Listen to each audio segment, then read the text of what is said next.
Ridge. My favorite memory from Blue Ridge Running Camp was doing the sprint side of things because it was so small. There was about 10 campers and we got a lot of one-on-one help and training from the coaches there. I learned how to triple jump at Blue Ridge Running Camp, and then the next season I actually broke the school record. So I think that was probably my favorite part of it. But I also really enjoyed bonding with the distance team since I had never worked with them before, and doing the scavenger hunt and playing ultimate frisbee in the yard. My name is Jeff Edmondson. I was a camper at Blue Ridge for 3 years while at Westfield High School, and then I was a counselor for 4 years while at the University of Alabama. I'm now an assistant coach at Westfield High School. What I miss most about Blue Ridge is being able to spend so much time with my friends, playing frisbee, basketball, volleyball, going on runs together. It was just a great time.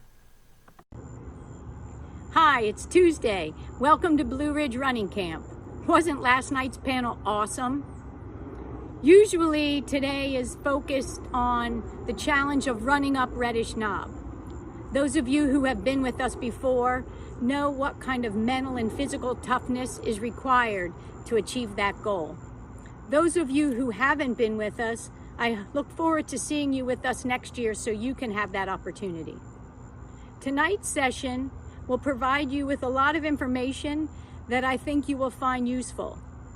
You'll get information that you can use right now, as well as things that you can carry with you throughout the year. Enjoy today.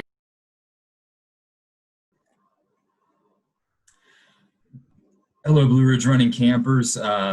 This evening we have a special guest, Bailey Jones from Indiana University. She is a sports nutritionist, and she's going to talk to you a lot about what you put into your body and how it affects your performance and everything that is nutrition-wise. And so with that, I'm going to turn it over to Bailey, and thank you for joining us, and the floor is yours. Awesome. Thank you so much, Matt. Like Matt said, my name is Bailey Jones, and I'm a sports dietitian at Indiana University. I currently work with 10 of our teams here. Primarily, I work with our men's and women's running sports, so I take cross country, track, and field. But then I also work with baseball, volleyball, men and women's soccer, and I assist with football. So definitely staying busy over here on our end. And even though I primarily work with collegiate athletes, I really truly believe it is a privilege, and I love to work with a younger population. I love getting to work with high schoolers because I found in my experience that those of you who can learn about nutrition early and really start to hone in on some of those nutrition fundamentals really have an advantage over some of your competition when you get to the collegiate or perhaps even professional level. So today, really what I want to do is just go over some basic nutrition fundamentals that you can start implementing now. So I'm going to go ahead and start sharing a presentation with you, and we're going to go ahead and jump right in. All right, so today's presentation is titled Foundations in Sports Nutrition. And when I work with athletes, a lot of times they will hear me say, fuel like a pro, right? So whether you're in junior high, high school, or college, if the ultimate goal for you is to become a competitive and an elite athlete, you have to be able to eat like one. And so another phrase that you might hear me say is that you really can't out-train a bad diet. And one thing that I see as a dietitian is that I will see kids from, again, young age all the way up to adulthood. They'll put countless hours into the weight room, and they'll spend countless hours on the track or out on the course. But if they're not spending an equal amount of time in the kitchen, a lot of that training gets wasted, and they're never really able to become the top tier athlete that they would like to be. So that's where nutrition comes in, and that's where nutrition can be a really, really crucial part of your training. So we don't want to just eat well just because it's the right thing to do. We actually want it to have some type of merit and to help us reach our goals. So most of you right now in the summer, you're probably focused on your pre-season goals, the things that you want to accomplish when your actual season starts. So from talking with some of my athletes here at IU, the things that I've learned that they're focused on right now, they want to continue to build their endurance and increase their mileage. They want to work on developing strength. They might want to fine tune some of their techniques. And now before the season hits is really the time that we can start to fine tune and hone in on our body composition and make sure that our weight is in the right place to be competitive in our sport. So in order to accomplish those 4 preseason goals, a big part of what we want to turn to is nutrition. So you may have seen the food pyramid before, but I kind of like to rewrite it and do my own version here and call these the 5 foundations of sports nutrition. So you'll see there at the very bottom, the first thing that I generally encourage my athletes to focus on is quality fuel and building athlete plates at meal times. The second thing we're going to look at today is fueling frequency, so learning how often you should eat and what types of foods are appropriate at what time. We're also going to take a look at fluid and hydration needs. We're going to take a peek at supplements, and then last but not least, we're going to learn how you can actually take all of these concepts and implement them into your normal day. All right, so the first topic that I want to start off with here, that base of your pyramid, is choosing quality fuel or choosing an athlete plate. So some of you may have seen these plates before, but these are what we use for a lot of our athletes to help them understand what their plate should look like at breakfast, lunch, and dinner. Now, at IU, we have the privilege of working with a smaller number of athletes. I have anywhere from 200 to 250 athletes under my care. And one of my jobs is that I can actually write them out an individualized meal plan. And that's really great if you have access to a dietitian in your area. I think the hard reality is, though, most of us probably don't, right? So a meal plan may not be an option for you right now. Not only that, but meal plans can be hard to follow. I have found that they're not always super flexible. So even if I do have the option to write a meal plan, usually what I start with is educating on building a healthy plate, choosing the right food groups and the right portion size. And the reason that we want to do this is because it's very reflective of what your training status is. So you'll see here 3 plates. The one on the far left is called the easy training plate. In the middle, we have the moderate training plate. And then on the far right, we have the hard training plate. And really, they're all the same foods on this plate, but the portion size is different. And so I'm going to briefly walk you through which plate is appropriate for what kind of athlete. So we're going to start with the easy training plate, but really this is the plate that's going to be best for people who are working out less than an hour. So this might be the right plate for you if you are in your off season, maybe if you are recovering from an injury. If you're like me and you sit at a desk for multiple hours a day, that might work for you too. And basically the primary component of this plate is trying to aim for a high intake of fruits and vegetables, right? When you look at that plate, it is very colorful. And that's because if we're not going to necessarily expend a lot of energy, we don't necessarily need a lot of calorically dense foods on the plate. So we'll get into that a little bit more in detail, but next I want to walk you through the moderate training plate. So as your energy expenditure increases, as you exercise more, you actually need more calories on your plate, right? Makes sense, you need to compensate for that. So if you're training 1 to 2 hours a day, then we suggest roughly 1/3 of your plate is grains or carbs, 1/3 of your plate is vegetables, and then 1/3 to 1/4 of your plate is protein. So this could be perfect for somebody right now who is just starting up their training again. Maybe they're doing 1 to 2 hours of exercising a day. And then last but not least, we have the hard training plate. So this is the plate that I usually encourage for my athletes who are starting their preseason or in their preseason, who maybe are doing 2-a-day practices, really anyone who's spending 2 to 3 hours training at a moderate to high intensity.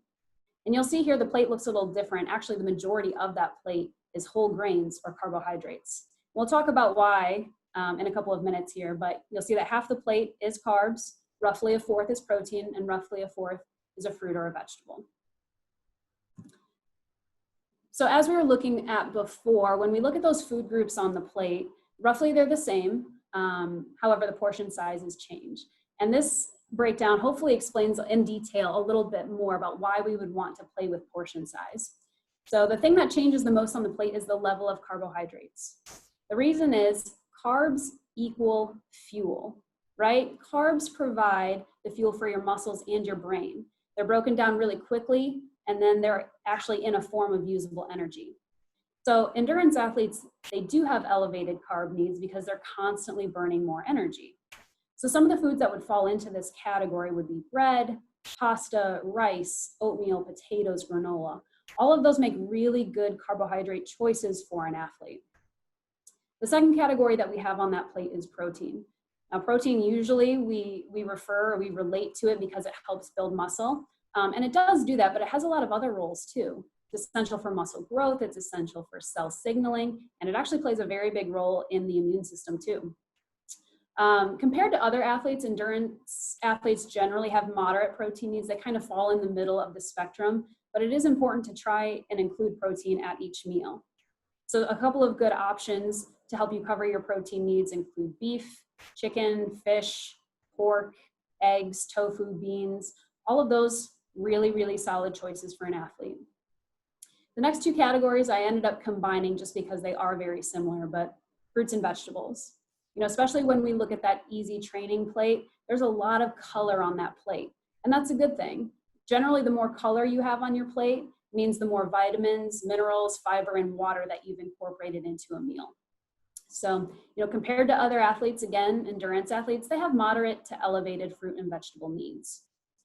Now, one question that I often get from athletes is, you know, is it better to have fresh, frozen, or canned? So generally, I like to say fresh is best whenever you can, but really there's not a huge difference nutritionally between the three options. So if frozen fruit or frozen vegetables works best for you or your family, absolutely nothing wrong with that.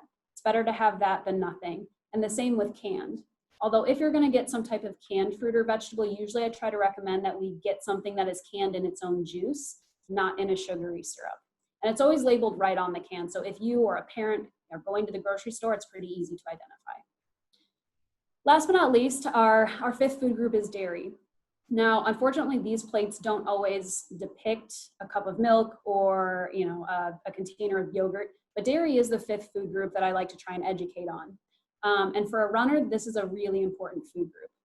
Dairy in general, it helps promote strong bones and it contributes to muscle growth. So endurance athletes can really benefit from including more dairy in their diet. So some foods that fall under this category is milk, yogurt, cheese, ice cream, a personal favorite, and kefir. So all of these foods count because they contribute calcium, vitamin D, and protein to your diet. Now, some people, they're not always able to consume dairy. They might have an allergy or an intolerance. And if that is the case, then we may need to start to look at some supplementation, which we're going to chat about in a little bit. But if you are able to include dairy, we generally recommend that you include at least 2 to 3 servings daily. All right, so we've talked about what meals should look like. But that's not really the only component of nutrition, especially for an athlete. Just having a couple of good meals each day probably isn't going to be enough to really optimize performance. So the next topic we're going to talk about in the next tier on our pyramid is fueling frequency. All right, so athletes really should be aiming to eat a meal or a snack every 3 to 4 hours. And that may seem like a lot to some of you, but here are the reasons why we encourage more frequent fueling. It helps you maintain your energy levels. It helps you meet your overall caloric needs. It can help you increase your focus and concentration.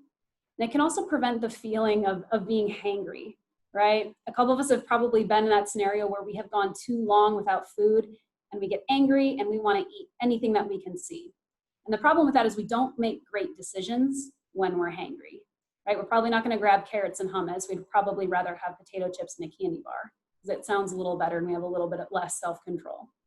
So eating frequently, it helps prevent that. It also helps us prevent food dumps.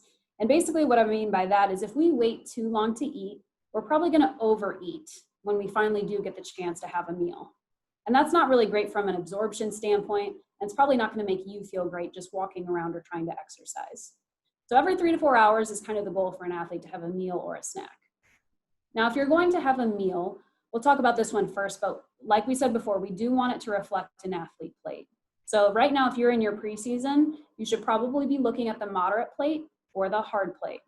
And generally, full meals should be eaten 3 to 4 hours before you compete or before you practice. And this is because it does take time to actually digest and get that food through your system. If you eat a big meal right before you try to run, as many of you know, it doesn't end very well. All right, so give yourself the time to actually let the food digest and turn into more usable energy. All right, and this is where snacks come in.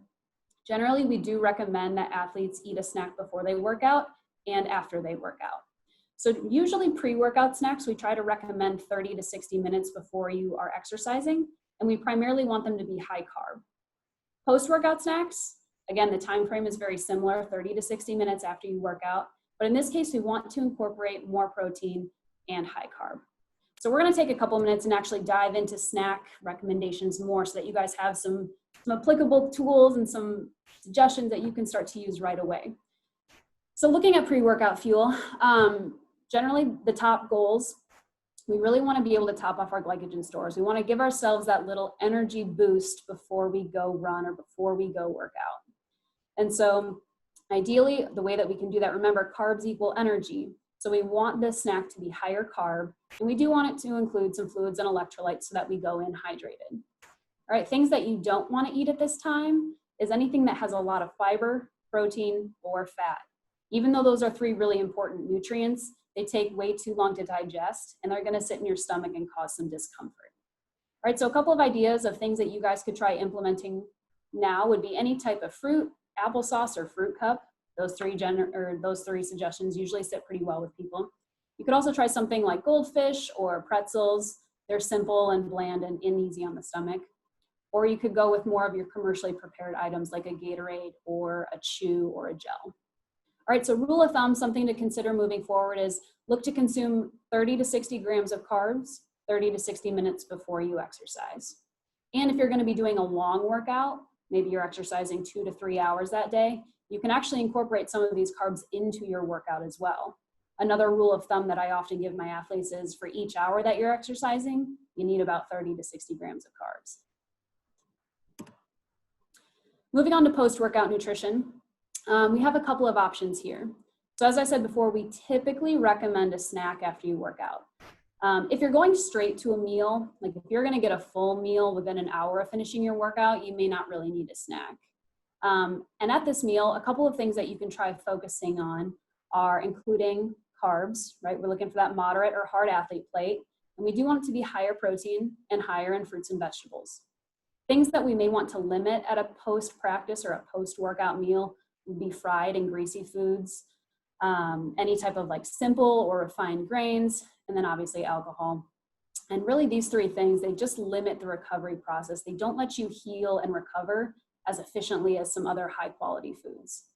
So instead, if you can't go to a meal though, and that might be the case, if you've got practice and you have to run to a class or you have to run some errands, you might have to rely on a snack to get your post-workout nutrition in. So a couple of things we can focus on for a post-practice snack would be including higher protein, moderate to high carbs, and some fluids. So down here below, I have 3 examples of a couple of combinations that make really good recovery snacks. You could do something like a protein shake and a granola bar. You could do a Greek yogurt with a piece of fruit. You could also do a milk plus another type of snack. So in this case, I chose fava beans. So any 3 of those options make really good post-workout snacks if you have to wait a couple of hours until your meal. All right, so time to quiz you a little bit, but which snack combination is going to be the best for recovery after a 2-hour practice? All right, look at both options. Option 1, we have a vitamin water and we have some fresh cut vegetables, or we have option 2, chocolate milk and a piece of fruit. If you're thinking option number 2 is the best, you would be correct. Generally, I would recommend that an athlete try to finish a workout and have something like chocolate milk and fruit. And really it's because it combines those 2 nutrients we were talking about. It gives us the higher protein, it gives us higher carb, and it actually includes some fluids. Option number 1 by no means is unhealthy, but it doesn't really give the athlete the actual nutrients that they need to repair and to recover. So that would probably be better suited just for a later time. All right, speaking of fluids, moving on to point number 3 on our pyramid here, but just like food is really important to working out, so is hydration. In fact, hydration may or may not even be more important than what you're actually eating. Fluids have so many roles in the bodies that for that reason, we really can't discredit its importance. So a couple benefits of hydration, things that are gonna help you perform better. We know that when somebody is hydrated properly, they're gonna have optimal muscle function. Your muscles are actually 70% water. And so think about it, if we aren't hydrating properly, those muscles can't work correctly either. Right? Hydration also helps to regulate body temperature, right? You have to have fluid, you have to be hydrated if you're going to sweat and be able to cool yourself off. Fluids also provide lubrication to your joints, so they put a little bit less pressure on things like knees and ankles and hips. And then it's also a transport medium, so water helps to move around nutrients, it helps to distribute oxygen, and it gets rid of waste products. All right, so what happens if you don't have enough water? Right, that's often a question that I run into. What happens if you're not hydrating? Well, you're probably gonna feel pretty tired. Fatigue actually is one of the worst symptoms of dehydration. If you're feeling tired or drained or like you just have low energy, you might need to take a look at your fluid intake. Right, a couple other symptoms that you might start to feel, dizziness, dry mouth or thirst. You might have a headache, you might start to have muscle cramps, you're gonna have really dark colored urine. That indicates that you're dehydrated. All right. We know that when we look at the research, a lot of the studies show us that losing just 2 to 3% of your body fluid can cause a significant decrease in athletic performance. We know that speed is decreased, strength goes down, power output is really minimized. So it's important that as we're working out and as we're exercising, we're diligently hydrating. All right. So usually the follow-up question is, well, how much fluid do I actually need? How much should I be incorporating into my day? So it's going to vary. Usually that answer is very individualized, but a really great tool that you can actually start using at home is to calculate just your baseline fluid needs. So usually the way that we do that, at least here, we recommend that you take half of your body weight in fluid ounces, right? Usually that is what you can start with to figure out your hydration needs. So if you're 120 pounds, that means you need at least 60 ounces of water every day, right? That would be about 2 of your green Gatorade bottles. And if you're going to be exercising, especially if it's a harder workout, you can probably anticipate needing to add at least 32 to 64 more ounces, right? So 1 to 2 extra water bottles to account for your training. And then last but not least, something else you all should know about hydration, but electrolytes, right? Maybe you've heard that word thrown around a little bit, but water isn't the only thing that you lose through sweat. We also lose electrolytes. And so if you're going to be working out for longer than an hour, or if you're exercising in really hot, humid weather, kind of like it is these days, at least here in Indiana, something you might want to consider is adding a sports drink or adding a snack that has higher electrolytes in there. So a few examples here at the bottom. Some of the drink options that I might recommend would be something like a Body Armor or a Gatorade. You can actually get like full electrolyte supplements, something like the Right Stuff or a Salt Tab or a Noon Tab. But snacks also work too. So you could also do something salty like a pretzel or something salty like goldfish. Any one of those options could work if you're going to be exercising longer than an hour. All right, so a follow-up question on the hydration, but what do you think the most effective way to monitor your hydration status is? You had to take a guess, what's the best way to tell that you're hydrated? If you said urine color, you would be correct. Not the most glamorous way to measure something, but it is the most effective and it gives you some instant feedback. So you can see here we have a urine chart, and this is actually what we educate our athletes on too. We want their urine to be like color or like numbers number 1, 2, or 3. If their urine looks like 4, 5, 6, 7, God forbid 8, we're in trouble. All right. Another thing I'd like to point out, I always heard when I was growing up playing sports and in high school and in college that, your urine should be clear, you should pee clear. It's kind of a false statement. We actually recommend that it is light yellow. If you're peeing totally clear, that actually could mean that you're a little bit overhydrated and you might have some electrolyte imbalances going on. So aim for lemonade, steer away from apple juice. Another great reference you can use as you're checking your hydration status. All right, on to topic number 4, but another thing that is important for an athlete to assess is whether or not he or she needs some supplements. So I want to provide just a little bit of education on supplements and how you can choose the correct one, making sure that you're actually getting something that is effective and a good use of your money rather than something that's just more of a marketing host. All right, so what exactly is a dietary supplement? Supplements are designed to improve health, correct a deficiency, or boost athletic performance. So there's a lot of different foods that fall under that category. Everything from vitamins to minerals, herbs, botanicals, proteins or amino acids, and enzymes. All right, and supplement companies, it is a very large business. So they're getting a little bit more creative with how they can spread out and disseminate this information or this product to you. So it can come in a pill form, it can come in a tablet, a gummy, a powder, liquid, you name it, you can probably find it. All right, and the important thing for an athlete to know is that supplements, they're not regulated like whole foods, right? Whole foods have to go through different checks and balances to make sure that the product is safe for the consumer. Supplements aren't like that. In fact, there are 4 key differences in supplements compared to food. So I want to walk through those with you quickly. But the first thing you need to know is that supplements and supplement companies, they're a business. They're actually a $40 billion business and growing. So if you look at what their top priority is, generally it is sales, not necessarily boosting athletic performance. So you need to keep that in mind when you see a commercial or a label or an advertisement. Their goal is to sell you a product, not necessarily make you a better athlete. And that actually leads me to my next point. But number 2 is that companies don't actually need proof that their supplement is effective. Essentially, if they can sell it, they probably will. They don't really need research or evidence backing it. All right, and point number 3, serving size is generally determined by the company. Again, they're not necessarily relying on research to make that judgment. So for example, if you wanted to take a fish oil pill and the company said that you should take 6, well, we don't necessarily have research that 6 pills is the best dose for you, but it sounded good, so it might be on the label. So it's just something to be wary of, right? To be cautious of. And then last but not least, supplements can be easily contaminated. Generally, the manufacturing processes or manufacturing centers, they don't necessarily have to adhere to all of your typical standardizing procedures. In fact, we've even seen when we look back over the past couple of years that you can actually get the same product with 2 very different makeups.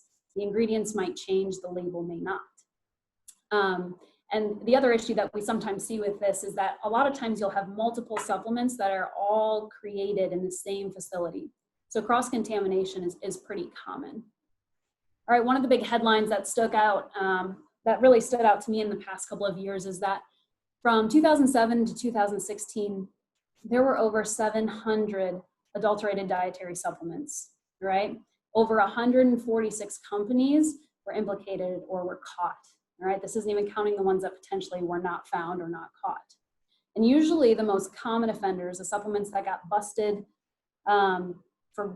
busted for containing a banned substance or busted for not actually matching the ingredients with the label, usually they were weight loss supplements or some type of muscling or weight gain supplements. So keep this in mind too as you're perusing or kind of shopping around for supplements, that these ones tend to be a little bit riskier than some of the others. All right, so how can you actually decrease your risk? As a nutritionist or as a dietitian, there are some supplements I recommend, and I think some can be very, very beneficial to athletes. But before we go making recommendations or picking out a product, we need to make sure that it is safe and that it is effective. All right, so one way we can do that is by looking for a third-party certification seal. So informed choice, that's the black and the green logo there. If you find this sticker or this seal on the bottle, it means that it's actually been looked at by an independent third party, and they can verify that there are no banned substances and that the label actually matches what is in the bottle. All right, we also have the USP seal, we have the NSF certified for sport, and then the BSCG. So usually the way that I like to explain this is that these seals, these are your insurance policy on the supplement. That way, if anything comes back that is abnormal or that may get you in trouble, which really isn't, I suppose, a huge factor at the high school level, but once you get to the collegiate and professional level, there's this little thing called drug testing. You need to make sure that all your supplements are clean. These labels start to make a pretty big impact on the supplements that you choose. All right, so if you're gonna be looking for a supplement, make sure you can find one of these 4 seals on the bottle. All right, and that actually brings us to another question here, but should you take any supplements, right? Most of us have probably wondered this at one time or another. And so I wanna walk you through a couple supplements that you may want to consider or that maybe you even already take. The first supplement that I want to walk you through is a multivitamin. So in no way, shape, or form does a multivitamin compensate for a poor diet, right? These are called supplements, not replacements, right? So they can add to your diet. They're not supposed to completely take away or replace it. So a multivitamin is nice because if your diet is slightly low in something, or if it's maybe you're not quite getting as much of a vitamin or mineral as you should, a multivitamin can be a nice safety net. So usually there's very little risk in adding a multivitamin, and generally I do recommend it for most athletes. Iron, specifically for endurance athletes, is a very common supplement that gets prescribed. Now, iron's not one that you need to go taking unless you have some type of doctor or dietitian's note, all right?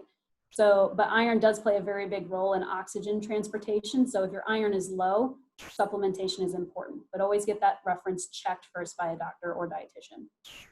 Vitamin D and calcium, these two, they're different supplements, but they have a very similar role. They actually help improve bone health. So if you're low in vitamin D or you're low in calcium, again, this is something that you can get checked by a doctor. If you're low in either of those things, then supplementation is the best route to correct it. All right. Looking below those multivitamins and the other like individual nutrients, we do have a couple of sports performance supplements, and these are ones that I often use with athletes. So I want to give you a little bit more insight on how and when they can be used. So I'm going to start with protein powder or protein shakes. But again, maybe you'll remember from a little bit early in the presentation, but it's important to consume protein throughout the day. But sometimes that can be really difficult. Like let's say you're running to and from class or to and from practice. You may not always have time to pack a full meal or a full snack. So sometimes protein shakes can really come in handy, and they can hold you over till you get that next meal or snack. So generally, I think protein powder is a good way to help supplement the diet. Probably shouldn't replace whole food sources of protein like meat and fish and beans, but there's definitely nothing wrong with using them. It does fall under a supplement category though, so you want to make sure that when you pick out a protein powder, it's got one of those third-party seals on it. So you can see in this one, we have the NSF certification in the lower right-hand corner. The second supplement that occasionally I will prescribe or recommend for more of the performance boosting effects is fish oil. There's a lot of good research being done on fish oil right now. Everything from helping to heal from concussions faster, to improving joint health, to decreasing muscle soreness, and also just boosting overall cardiovascular or heart health. So fish oil, if it's something that is within your budget, I think can be a very worthwhile supplement. I do recommend you get it in the liquid or triglyceride form though. Generally it's absorbed a lot better and you essentially get more for your money. And then last but not least, we have tart cherry juice. So sounds kind of random to have this on the list, but there's also a lot of really good research on tart cherry juice and how it can help reduce muscle soreness. So for those of you who are in a really heavy training season or have a little bit of issue or a little bit of trouble recovering from hard workouts, tart cherry concentrate or tart cherry juice can be super effective in helping you decrease the soreness and the fatigue. All right, last but not least, the last little tier on our pyramid was all about planning, right? So we've talked about a lot already. We've covered athlete plates, we've covered snacks, supplements, hydration. So how do you make that all fit into a day? So one thing you can do, one thing I recommend you do, is to write out a quick little schedule for yourself. It doesn't have to be a super strict meal plan by any means, but writing out the times, the meals, the nutrient you want to focus on, and maybe an example or two can really help you start to build these habits into a daily practice. All right, so in this case, our example person is going to be practicing or exercising from 7:30 to 9:30, right? So they're going to be doing a 2-hour harder practice. They want to make sure that they eat something before they go into that training. Now, they probably don't have time for a full meal because remember, you need 3 to 4 hours to digest, but you can definitely do a snack, right? 30 to 60 grams of carbs. So in this case, our example person chose to do 8 ounces of water and 8 ounces of Gatorade, and then they paired that with a banana and a little bit of peanut butter. All right. So then again, assuming this person goes to their practice or their training session, since it is 2 hours, they actually want to continue to fuel with carbs. So they're going to have some more water and more Gatorade. And then about halfway through, I would recommend that they maybe grab a pack of fruit snacks and a little handful of pretzels, right? Something that's very light, but that's going to give them the energy boost that they need. Following the training, this person knows that they're probably not going to have lunch until close to noon, so we would recommend a recovery snack. So doing 12 ounces of low-fat chocolate milk in a granola bar, perfect option. All right, and then we get to lunch. Knowing that this person is working out for about 2 hours a day, we'd recommend the moderate plate for them. So an example of something that you could do if you are following that moderate plate would be a turkey sandwich with cheese, lettuce, and tomato, pairing that with a bag of baked tortilla chips and some salsa, and then making sure we have some type of vegetable or fruit on the side. Right, so there is some options in there, but again, we're just writing out one example of something you could choose. All right, now we don't want to go from noon all the way until 6 without eating, right? That kind of breaks our 3 to 4 hour rule. So in this case, I would recommend a snack, something that pairs up carbs and protein together. So maybe Greek yogurt with a handful of almonds or a couple slices of strawberry would be a good option for this person. And then we finish off the day with dinner and a snack, all right? Now, if you're going to be taking supplements, most supplements are supposed to be taken with food. There's a couple exceptions to that, but taking those consistently with your meal is something that we'd recommend as well. All right, so bringing this full circle here, I want to quickly recap for you, but remember that quality fuel counts. The athlete plates can be a really great tool to help you select nutrient-dense foods. And until you go to, the university where you have a dietitian. But for now, you can use the athlete plates. Athletes really need to work on fueling frequently, so trying to stick to that 3 to 4 hour time frame is recommended.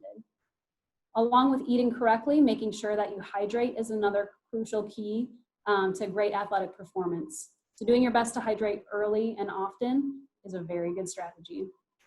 Number 4, make sure you choose your supplements wisely. Always look for that third-party certification seal.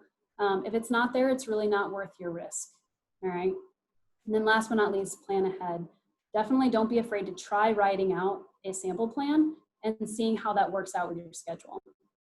All right, so really that wraps up what I have for you today. I want to thank you for tuning in and for taking the time to watch our video. If you do have questions, my contact information is at the bottom of the screen, so don't be afraid to reach out if you do have a question or concern. Otherwise, Matt, it is back to you. Thank you for having me.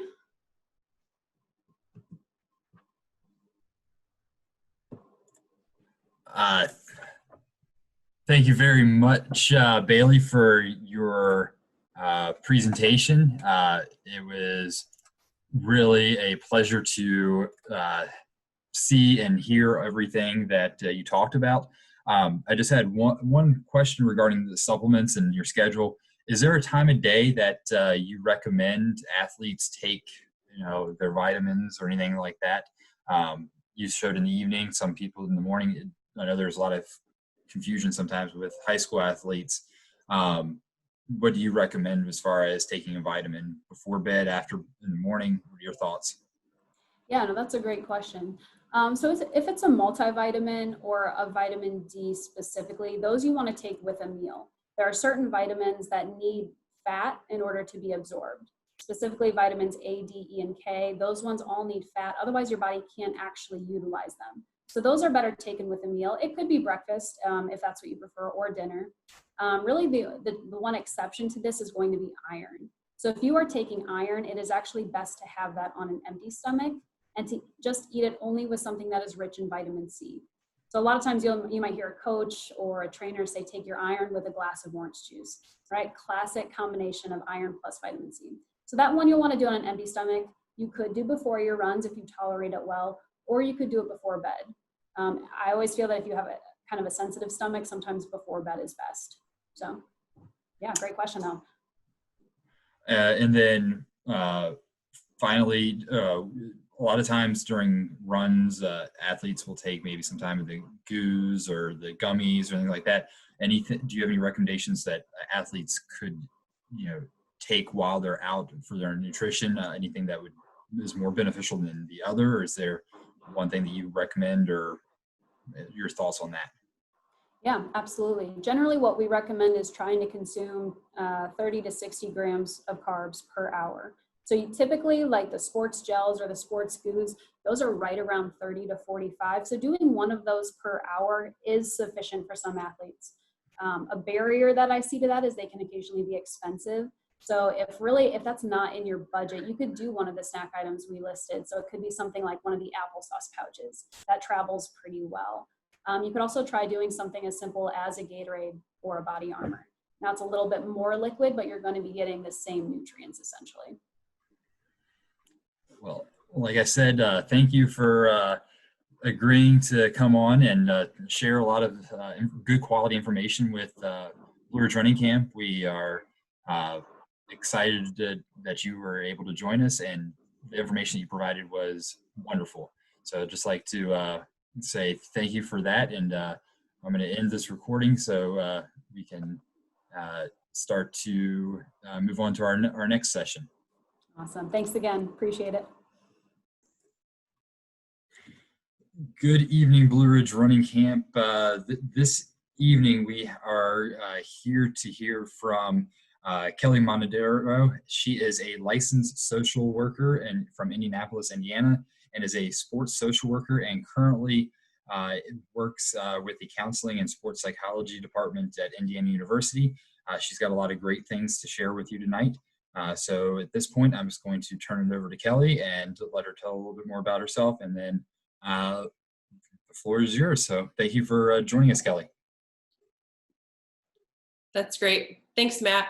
I also want to make sure that I thank Coach Helmer for the opportunity to be here with you all tonight. And I'm going to be talking to you from the lens of having been a track and field coach for the last 20 years of my life. And so we're going to talk about a couple of different things. You all submitted some questions, and so I've just taken some time to walk through some of those things with you. And so if you end up having any more questions, I think Matt's going to pop in at the end and just talk through a couple of things. So we'll hopefully get everything answered. But I hope that you enjoy this. Again, thanks for the opportunity. And yeah, let's get going.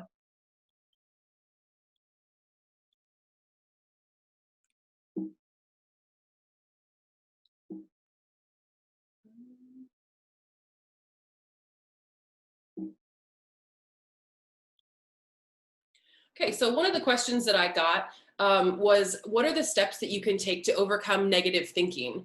And so we're going to kind of go a step-by-step process here just to talk a little bit about that. And the thing I think that's most important to recognize is even the idea that you're having negative thoughts, that some of the stories that you're telling yourself about performance and about competition and about practice are things that are negative and perhaps are impacting your performance in a negative manner. And so we often get in the habit of thinking the negative thoughts, and so they become our automatic thoughts instead of finding what the truth is about what we believe about our performance. And so the idea is that we have to practice telling ourselves positive things before we get in a place where we need them. So it's the idea that we have to prepare ourselves to think the positive things, and we can't do that only when we need them. We have to do that a little bit ahead of time. So the next question that I got was how to practice overcome thinking about negative thoughts. And the idea is that you have to get better at something by practicing doing it. So you don't just show up one day to the weight room and do 5 squats and then expect that you're going to go out to practice the next day and you're going to run 4 times faster than you did before. The idea is that you have to be consistent about the practices that you have in order to reap the benefits of the hard work that you put in. So I want to show you a quick video of a little girl who is doing some of the positive self-talk that I think is really important.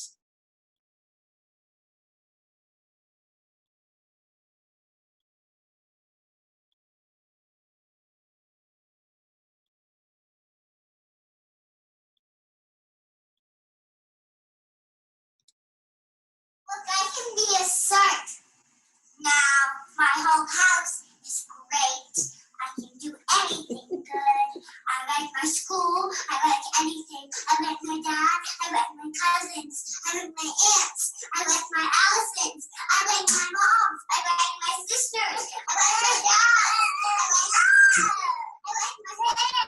I like my haircuts. I like my pajamas. I like my stuff. I like my rooms. I like my whole house. My whole house is great. I can do anything good. Yeah. I can do anything good. Better than anyone. Better than anyone.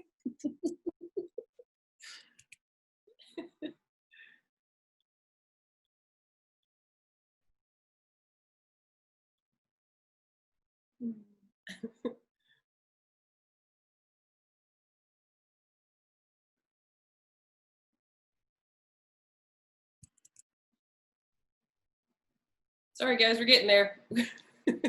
Some technology things.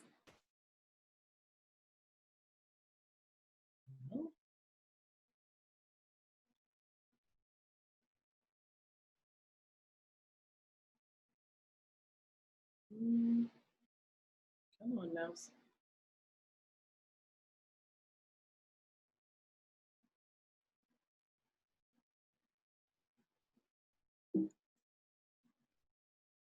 Almost there.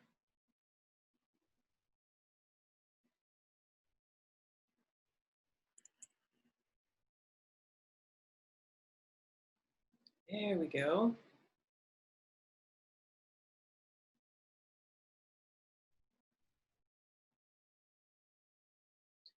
Okay, so when we think about preparedness and getting ready for, say, a meet day or a practice, I want you to think about all the things that go into that. So you pack your bags, you make sure you have your shoes, you eat a big lunch, you hydrate.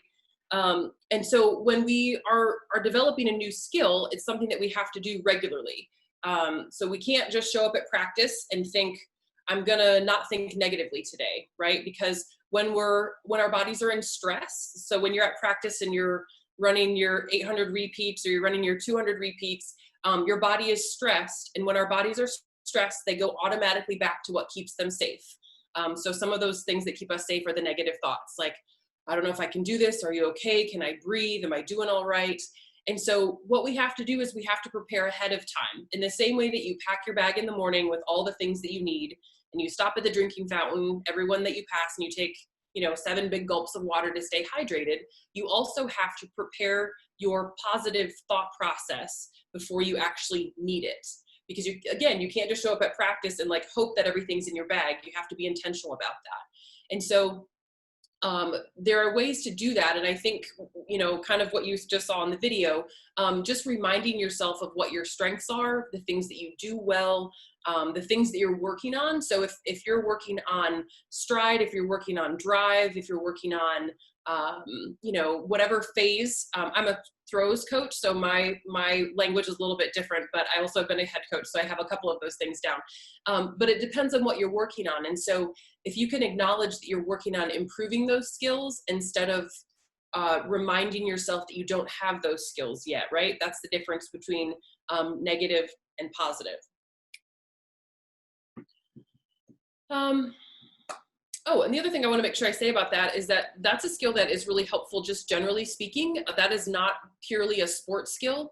That is a skill that is beneficial for a lifetime, right? So anytime we are working on just identifying negative thoughts about our job or a relationship or anything like that, it's really helpful to remind ourselves of the things that we're working on and the things that we're trying to get better at. So one of the questions was how to deal with the stress of school, training, and social life, and then how to balance it. And so one of the things that we talked about as a head coach, we talked about all the time were the controllable variables. So what are the things that I can control? What are the things that I have sort of the ability to influence and to impact? And so similar to what we talked about before, I can make sure I have my uniform. I can make sure I have enough snacks. I drink my water. I am doing all the training that is necessary to get me where I want to go. I am being coachable. I am, checking into my events on time, things of that nature. Those are all controllable variables. The things that we can't control are lane assignments, who, runs in the first heat, what my competitors in the other lanes are doing, the training that other people are doing. Those are things that are totally out of my control. And so when we think about trying to balance the balancing act of sport and life, the idea is that we have to focus on the things that are controllable variables for us. And again, this isn't only sport related, right? So this is applicable for school, for career, for relationship. It's an important thing to recognize the kinds of things that we have influence and power over. And then also to be mindful of the things that we don't have any control over. And so the other thing that I think is really important to talk about when we talk about balance is the idea of being present. So for example, if you're sitting in a classroom, which I don't know that we'll be doing much of this fall, but if you're sitting in the classroom and you're worried about what's going to happen at practice, right there in that moment, A, you're not present, and B, it's kind of not a controllable variable that you have any way to be influential upon. So probably the only thing that you can do if you're sitting in a classroom to worry about practice or to prepare yourself for practice is perhaps get a snack if you're allowed to eat snacks, or ask to maybe go grab a drink from the drinking fountain, right? So the goal would be that as you're trying to balance all of the things that you're doing, academics, athletics, relationships, home life, clubs, all those things, is that you focus on being present wherever you are. So the idea is that you're present in class so that you can get the work done that is necessary there to be able to be successful, to get the grades, to stay eligible for the team. The goal is that when you're at practice, that you let go of worrying about studying for the science exam, and that you focus on skills at practice, focus on, you know, the specific things that you're working on that stems from the positive self-talk from before. I'm focusing on my drive phase. I'm focusing on driving with my arms. I'm focusing on getting my chest and chin up. So whatever those things are. And then when you're done with practice, then you move on to the next piece, whether that's studying for the science exam, eating dinner with your family, spending time with your girlfriend or boyfriend, attending the National Honor Society club meeting or the Drama Society meeting. But the goal is that you want to focus on being present in each of your activities, because you lose the opportunity for the amount of joy that you can experience. I don't know if we want to talk about joy studying for a science exam, but the idea is that if you don't focus on where you are, you miss some of what's happening in that moment, and you miss the opportunity to make sure that you absorb that knowledge and get what you need during that time. So again, when we talked about just creating consciousness in the beginning with your negative thoughts, creating consciousness about where you are and how you can contribute to the current moment is really important when it comes to balance. And also even when you're thinking, the negative thoughts, oftentimes the negative thoughts are worrying about outcome or worrying about what I'm doing, like how something's going to play out, instead of being focused on the present and saying, I have prepared for this.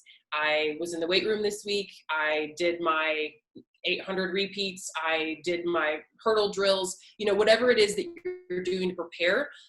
Some of that negative thinking and those negative thoughts come from the worry of an outcome of a situation versus just being present in the situation and being able to focus on what you're doing now that's going to help the outcome. I hope that makes some sense.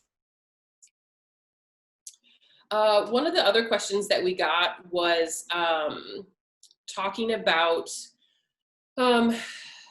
comparing yourself to other people. And so one of the things that I learned as an athlete and that I have tried to impart on my student athletes and also want to share with you all is just the idea that you are your biggest competition.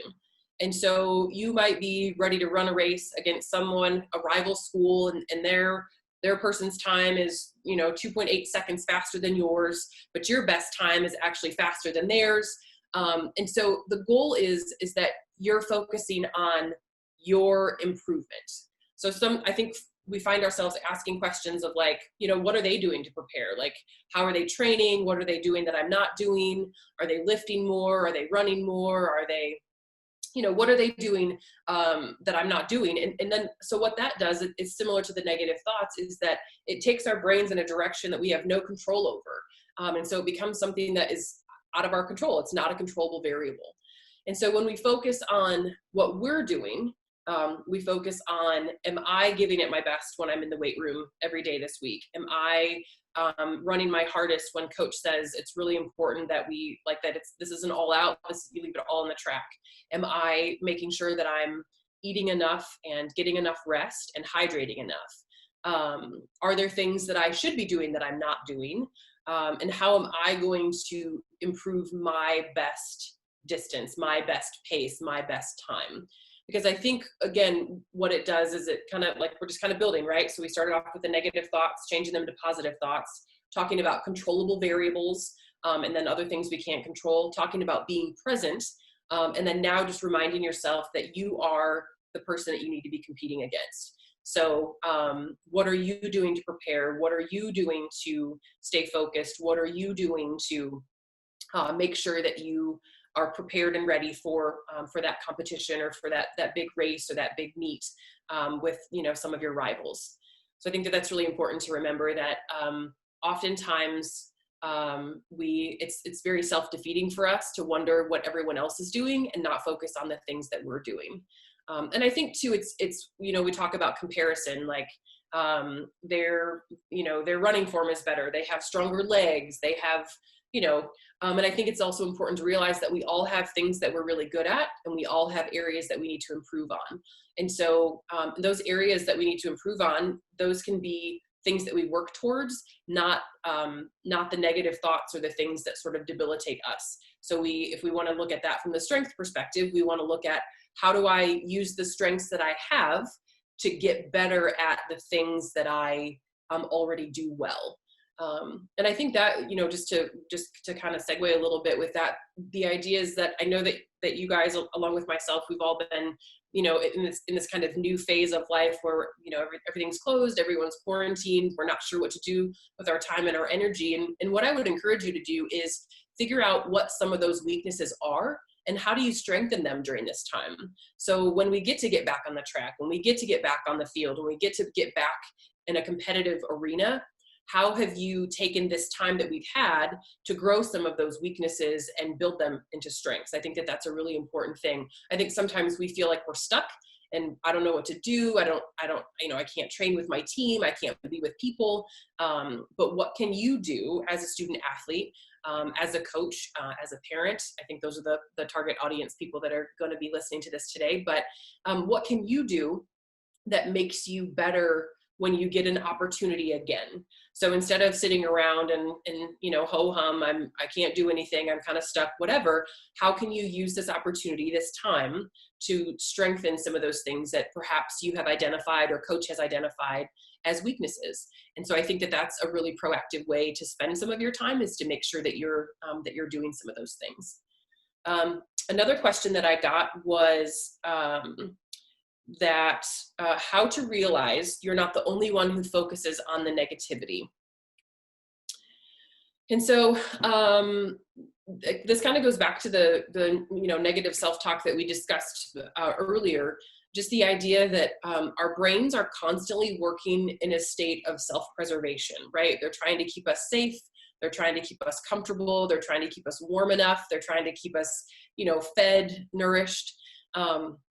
And so our brains, oftentimes during stress, they start worrying, like, well, what if this happens, and what if this happens, and that's a human condition. That's not only a high school athlete condition. That's not only a coach's condition. That's not a parent condition. That's not a me condition. That is a human condition, that our brains are designed to keep us safe.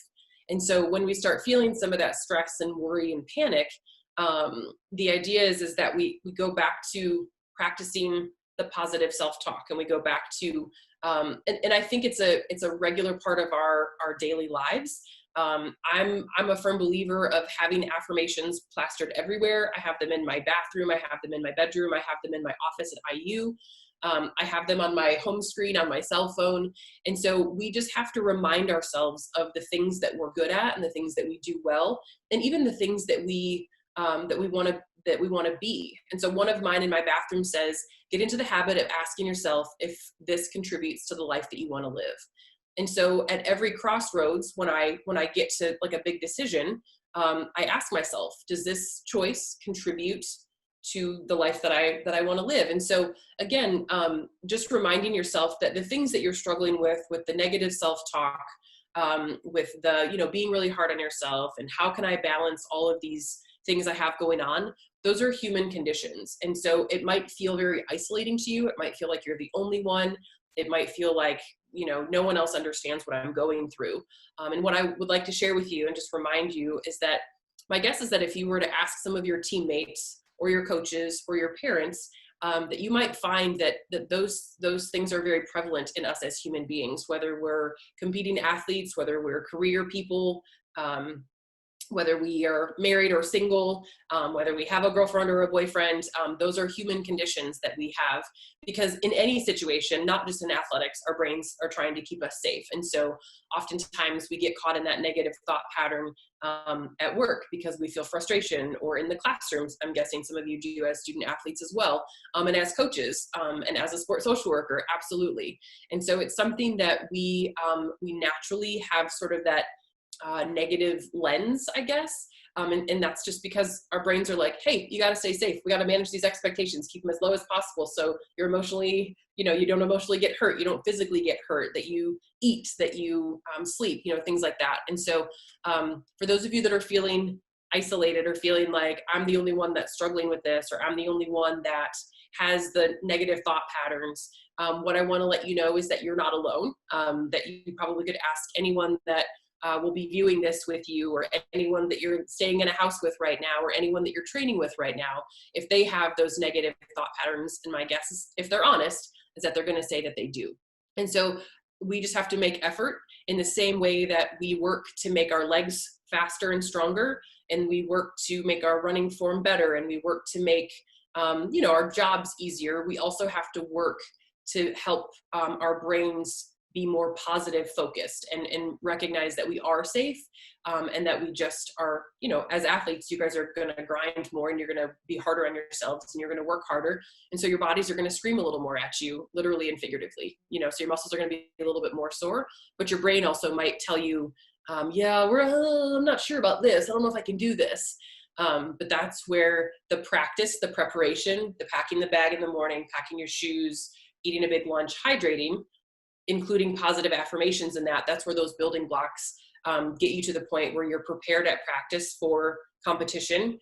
You're prepared when you arrive to a meet for competition, and also that your brain is ready to stay focused on what you're capable of, the training that you've been doing, and how to utilize the training into like real life things, right? So that's actually exactly what you're doing with the positive thinking, is that you're practicing, and then when it comes to time to be on the track or be on the field, you're ready to implement those strategies. In the same way that when coach tells you to drive with your elbows in practice, you get to the field and ready to race, and you remember to drive with your elbows. And so in the same way that you practice in preparation for performance, that's exactly what you're going to do with your thought processes. You're going to practice for performance. I hope that makes sense. As far as resources, the question was suggested readings, and I don't have, I'm guessing if I don't want to recommend stuff to you that I have not partaken in. And so I'm a firm believer in that. So I don't have recommended readings for you as far as read this book, do this drill, do this whatever. I don't have those things, because if I haven't read it, I'm not going to recommend it to you. And so my sort of my understanding of these things comes from my training as a social worker, as a sports social worker. I definitely will not recommend any of those books to you, because you'll be bored out of your brains.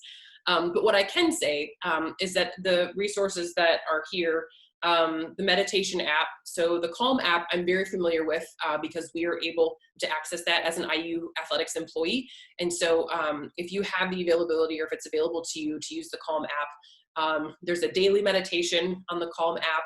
There are guided meditations by some celebrities, which are really great. And then there's all kinds of different, so there's meditation for anxiety, there's meditation for stress, there's meditation for emotional management.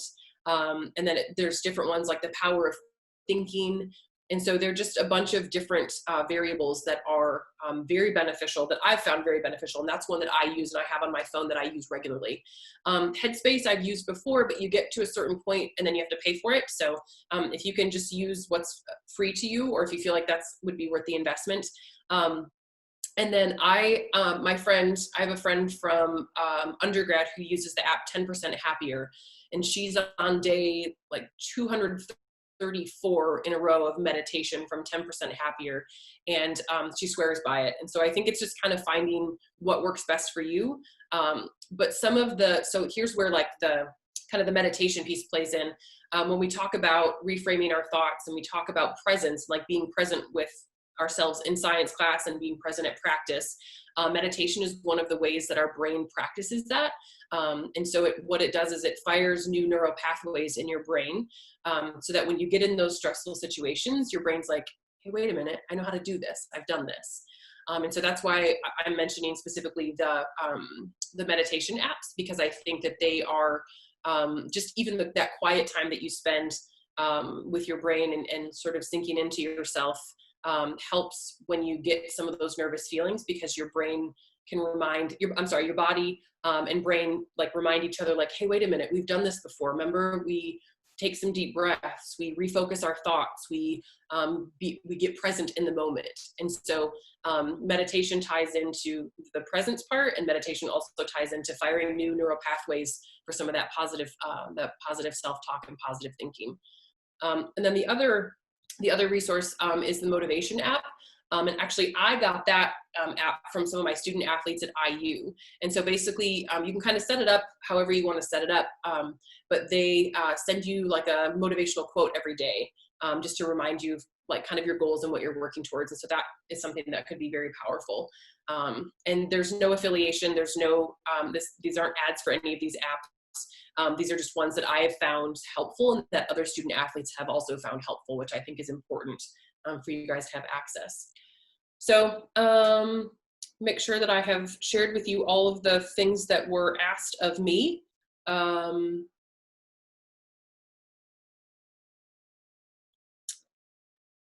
Yeah, so hold on just one second. Okay. Yeah, so just a couple random follow-up things, just some notes that I had taken earlier. Just the idea with negative thinking, that it's something that is oftentimes a habit for us, and we've become so accustomed to it that we don't even often recognize it in ourselves. And so just again, challenging that consciousness of what are these thoughts? Where are they coming from? Are they serving a purpose for me? Are they more negative than positive? And then also just recognizing that that some of them are habitual, right? So we get into a certain situation and we think we feel a certain way. And the truth is that we might not feel that way if we actually ask ourselves how we feel about the situation. So if I'm just in the habit of getting nervous before I compete, is that actually how I feel, or is that just a habit that I've created?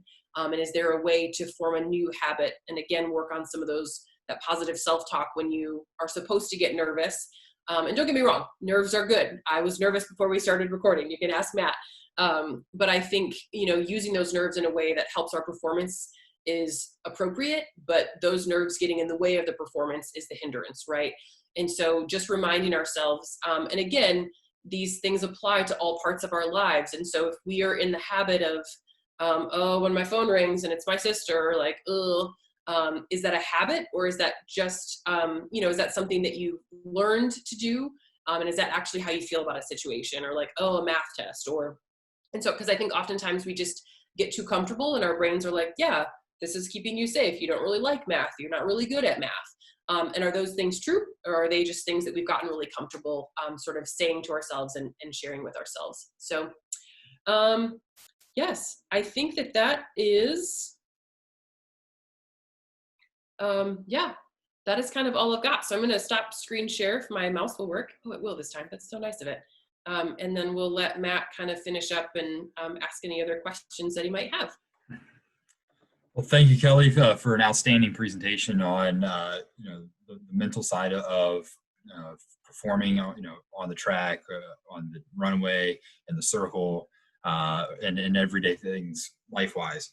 One of the big things that we've got going on right now is a lot of uncertainty, regarding what's going on with the current situation with athletics. Winter season is going to be happening, et cetera.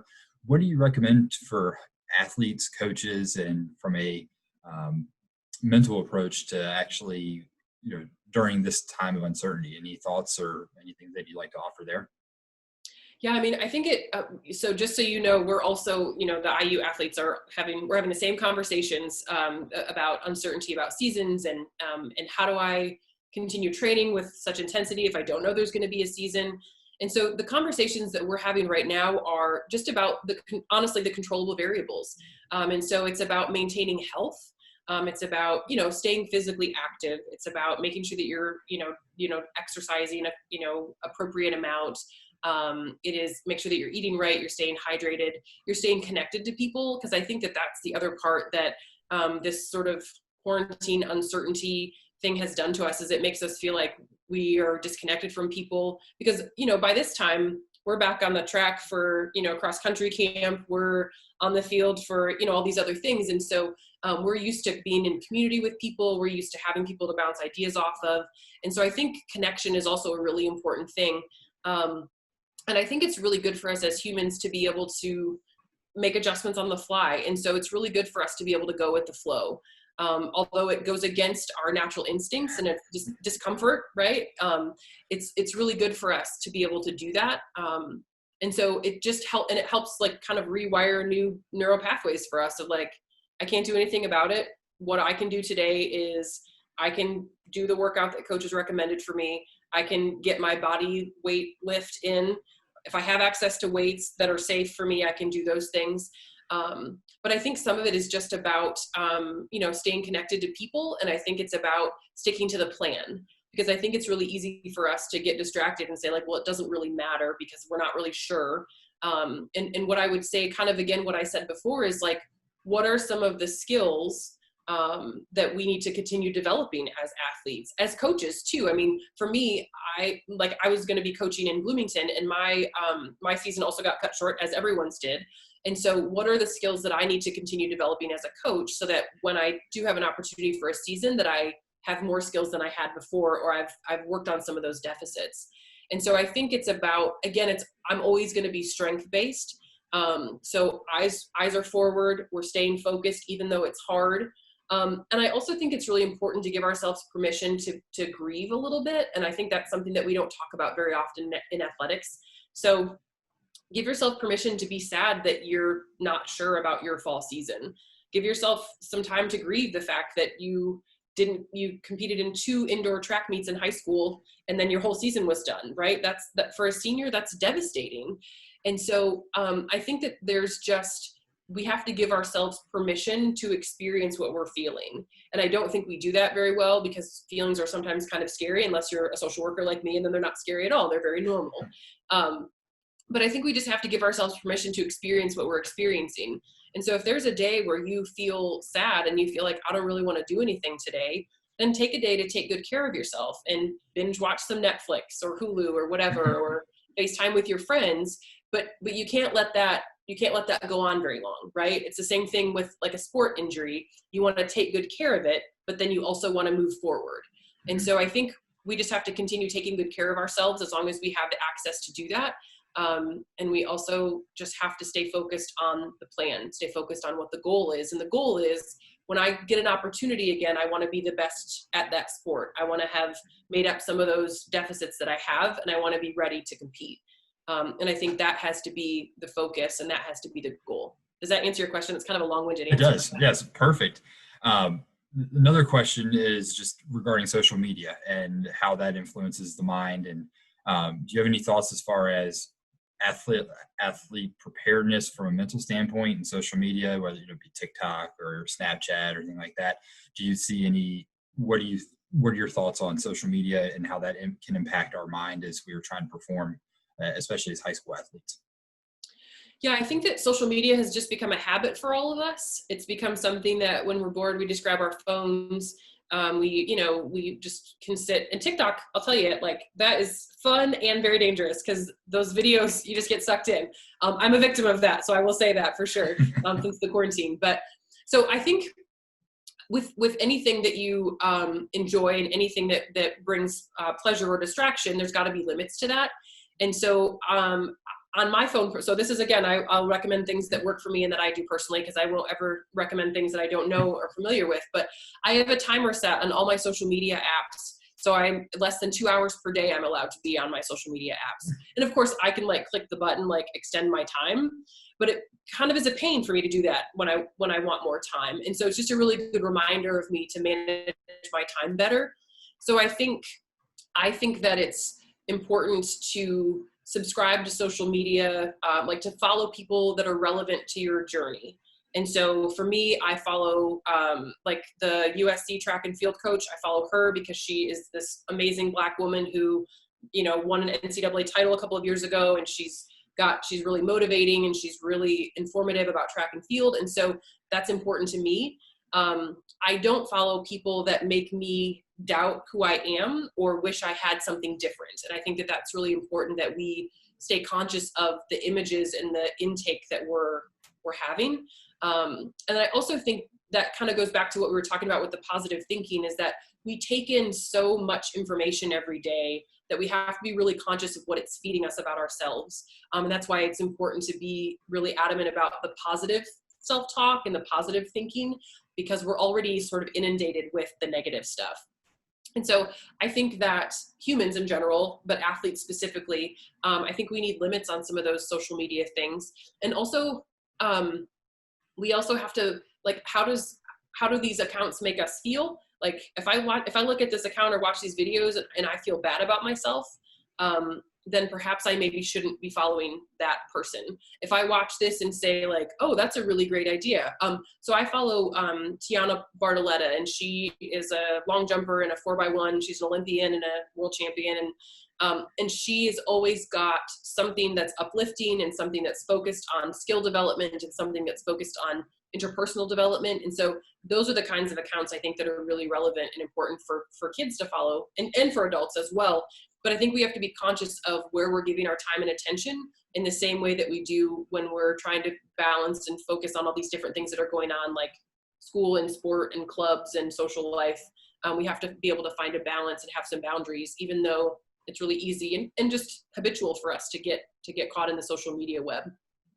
Yeah, very good points there. And my final question for you is, we often talk about the recovery period after a race from a physical standpoint. What about from a mental standpoint? If, let's say you come off a race and you have a really bad performance or a bad throw in the circle or a bad jump on the runway, et cetera. What are some strategies that people can do to get themselves in a recovery from a mental side of things, whether it be a good race, something, a bad performance, or even on a good performance? What are some of your thoughts to get ready for that next race, next attempt, next throw, next jump, whatever it may be? What are some thoughts that you have regarding that mental recovery aspect during competition? So I think one of the most important things is, I'm a huge fan of evaluation, whether things go well or things go poorly. And so if things go poorly, what did I do that needs to be corrected? And if things go well, what did I do well that I need to do again? And I think the hard part for us as athletes is sometimes we tend to overthink that.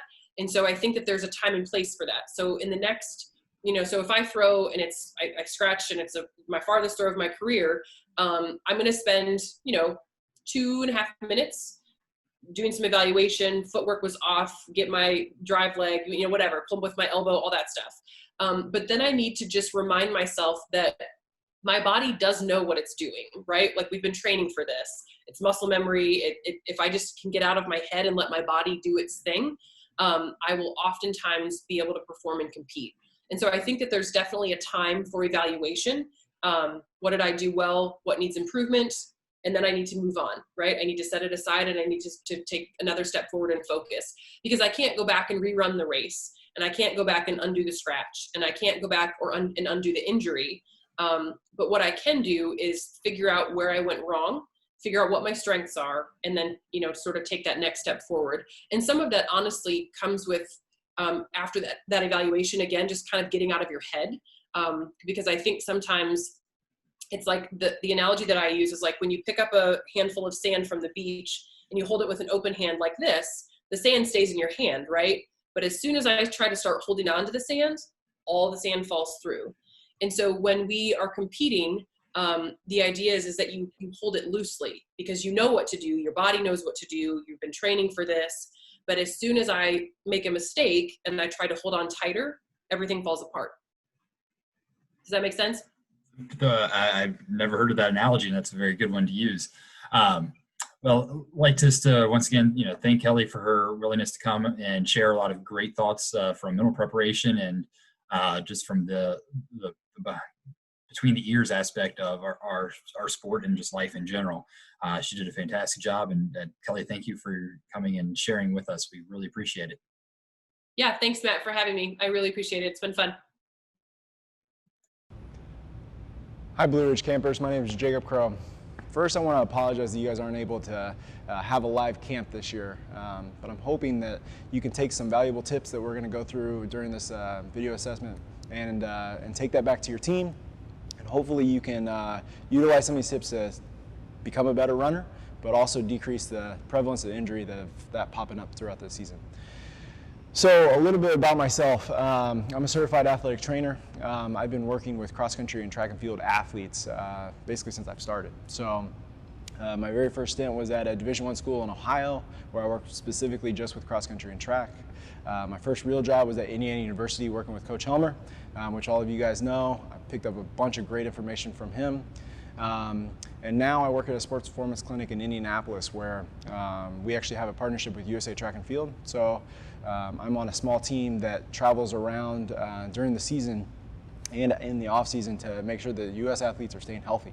So part of that is I travel around with a sports medicine physician and a biomechanist, and we go around to all the different clubs and we do movement assessment on them, and then we also just watch them during sport. So part of that is we want to make sure that they're moving well prior to when they get into competition and their training. So a big part of that is USA Track has seen that the NCAA level is so competitive that a big part of success at the world level is actually just keeping athletes healthy. So that's what we do in the off season is we go around, we make sure they're healthy. Sometimes we'll give them tips and tricks on their rehab, but also their strength and conditioning too, to make sure that they're moving well and optimally.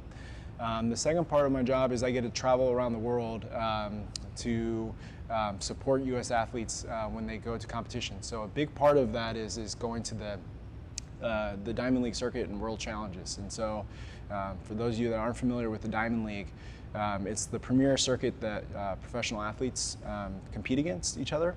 And so the circuit is based out of Europe and Asia, parts of the Middle East, the United States, and all around the world. So we go along with them. We give them treatment. We're at the warm-up track right before they're about to compete. And so I'm able to be around these elite athletes during the warm-ups, during the preparation, their build-up to some of their elite competition. And so I've picked up on a lot of their cues, and I've built that part in. Some of the assessments that we do during the off-season, I'm going to teach you how to do that today and be able to build that in and find some of those weakness areas that you've potentially had. And so I hope that you can take some learning pieces from this and start building this into your program. All right, so on this module, what we're going to go through is some dynamic warm-up drills that you're going to do before your run. So we're going to go through that. We're going to go through some simple mobility drills as well. Then we'll finish off with some activation drills. Now all this stuff is really important to make sure that our body's moving well and we're nice and activated before we get into workouts. So this is really important for before workouts, before just normal recovery runs, and also before your races. So give these a try. So the first thing that we're going to do is these walking drills. So we want to do a little bit of dynamic work rather than just regular static stretching. So the first thing that we're going to do is it's just called a crossover stretch. So we're going to be stretching the back side of our hip. We're going to walk each step, get into a little bit of a stretch. You should feel this back on the back side of the hip. We want to keep our shoulders back while we're doing this. You're going to do maybe 5 yards of walking drills. Now also you notice that I don't have shoes on. This is free feet strengthening drills that we'll do right before we get into the run. Next is going to be a single leg RDL. So my right leg is going to be down. I'm going to reach with my left arm since it's opposite to my right. We'll step through. You'll feel this back on the backside like in your hamstring. We're also working on a little bit of strength, foot strength here too, to work on balance. Lastly, we want to keep that back nice and flat while we're going through these drills. So again, we'll go about 5 yards. Next, we're going to do what's called an adductor walk. So you're going to go about shoulder width apart. We're going to lean into the left side, then we're going to lean into the right side. We'll step, take another step, and go right into that adductor walk. You should be feeling this on the inner part of your thighs on this one.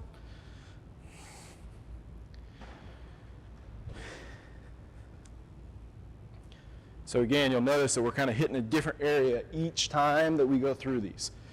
Next is just a walking quad stretch. So we're going to drive this knee up, then we'll pull it back without cranking on our back. Feel that stretch in the front of our quad. We'll step, go right into the next one. Same thing, thinking about staying nice and tall with the trunk, working on a little bit of foot strength and stability by working on our balance.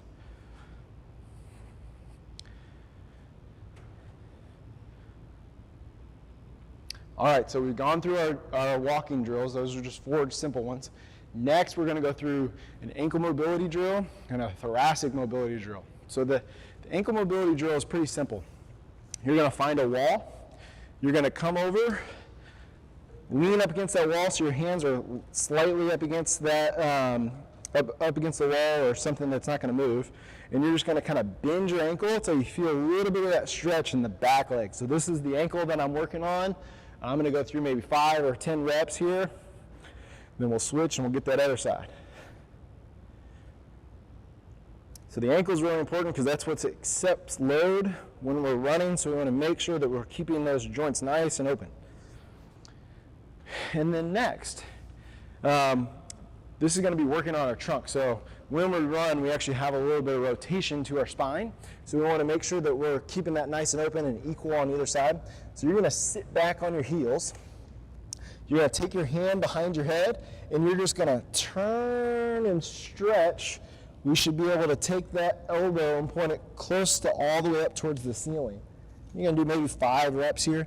Now you'll notice it's just my middle part of my back that's moving. I'm sitting back on my hips so my low back doesn't do a whole lot of movement. So we're just opening up. Now you may notice one side's a little tighter than the other. That's totally normal. Just when you want to spend a little extra time on that side. All right, so that's all of our dynamic drills that we're just trying to do to kind of warm ourselves up, get some of our body parts moving after we've either just woken up or been sitting in class all day. Next, we're going to actually go through a little bit of activation drills, okay? So the first part of that, we're going to go through a lunge series. So what we'll do, the first part is we're just going to get into this forward lunge position, and we're just going to sit this knee straight down. You're going to do 5 of those. Then we'll switch, go to the other side. So same thing, we want to keep those shoulders back, nice and tall position. Then we'll do a lateral lunge. So we'll lean to this side.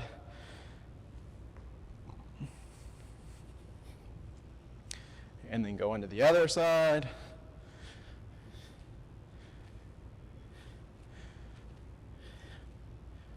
So this is called a crossover, a curtsy lunge. So all my weight's going to be on my left side. I'm going to reach back with my right and just tap. So what we're doing is just trying to control some of that rotary force that we have. Then we're going to do some of the other side. And then next is continuous, okay? So I'm going to have my left leg down. My left leg doesn't move here, okay? I'm going to step over, do a forward lunge, go straight back into a reverse lunge. You're going to do 3 of these on both sides. Part of this is also allowing for the foot to actually work in this position. So going straight over the top, accepting it, getting some of our foot opened up too. Okay, so now we've gone through all of our lunge series. Next, we're going to go into a bridge series. So I'm going to start on my back. The first one that we're going to do is just a double glute bridge. So what you're going to do is you're going to lift your butt up, you're going to drop down, tap your butt, and repeat. We're going to do 5 of these. Then we'll go to kickouts. So we'll go up to the top of the bridge, hold, and we'll kick our legs out while we're trying not to let our hips rotate down.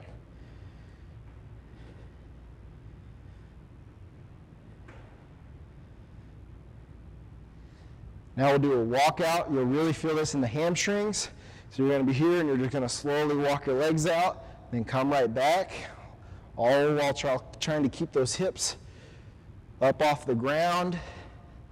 Next, we go straight into a single leg glute bridge. So this leg goes straight. You're going to drive up. We'll do 3 of those. And we'll do the other side. So next, we'll go into a plank series. So first part of it, we'll start into a push-up position, feet nice and wide. We're going to do shoulder taps. So tap each shoulder. Again, we're trying to keep our back nice and flat here. Try not to rotate either way. We're just trying to control some of that. Then we'll do leg lifts.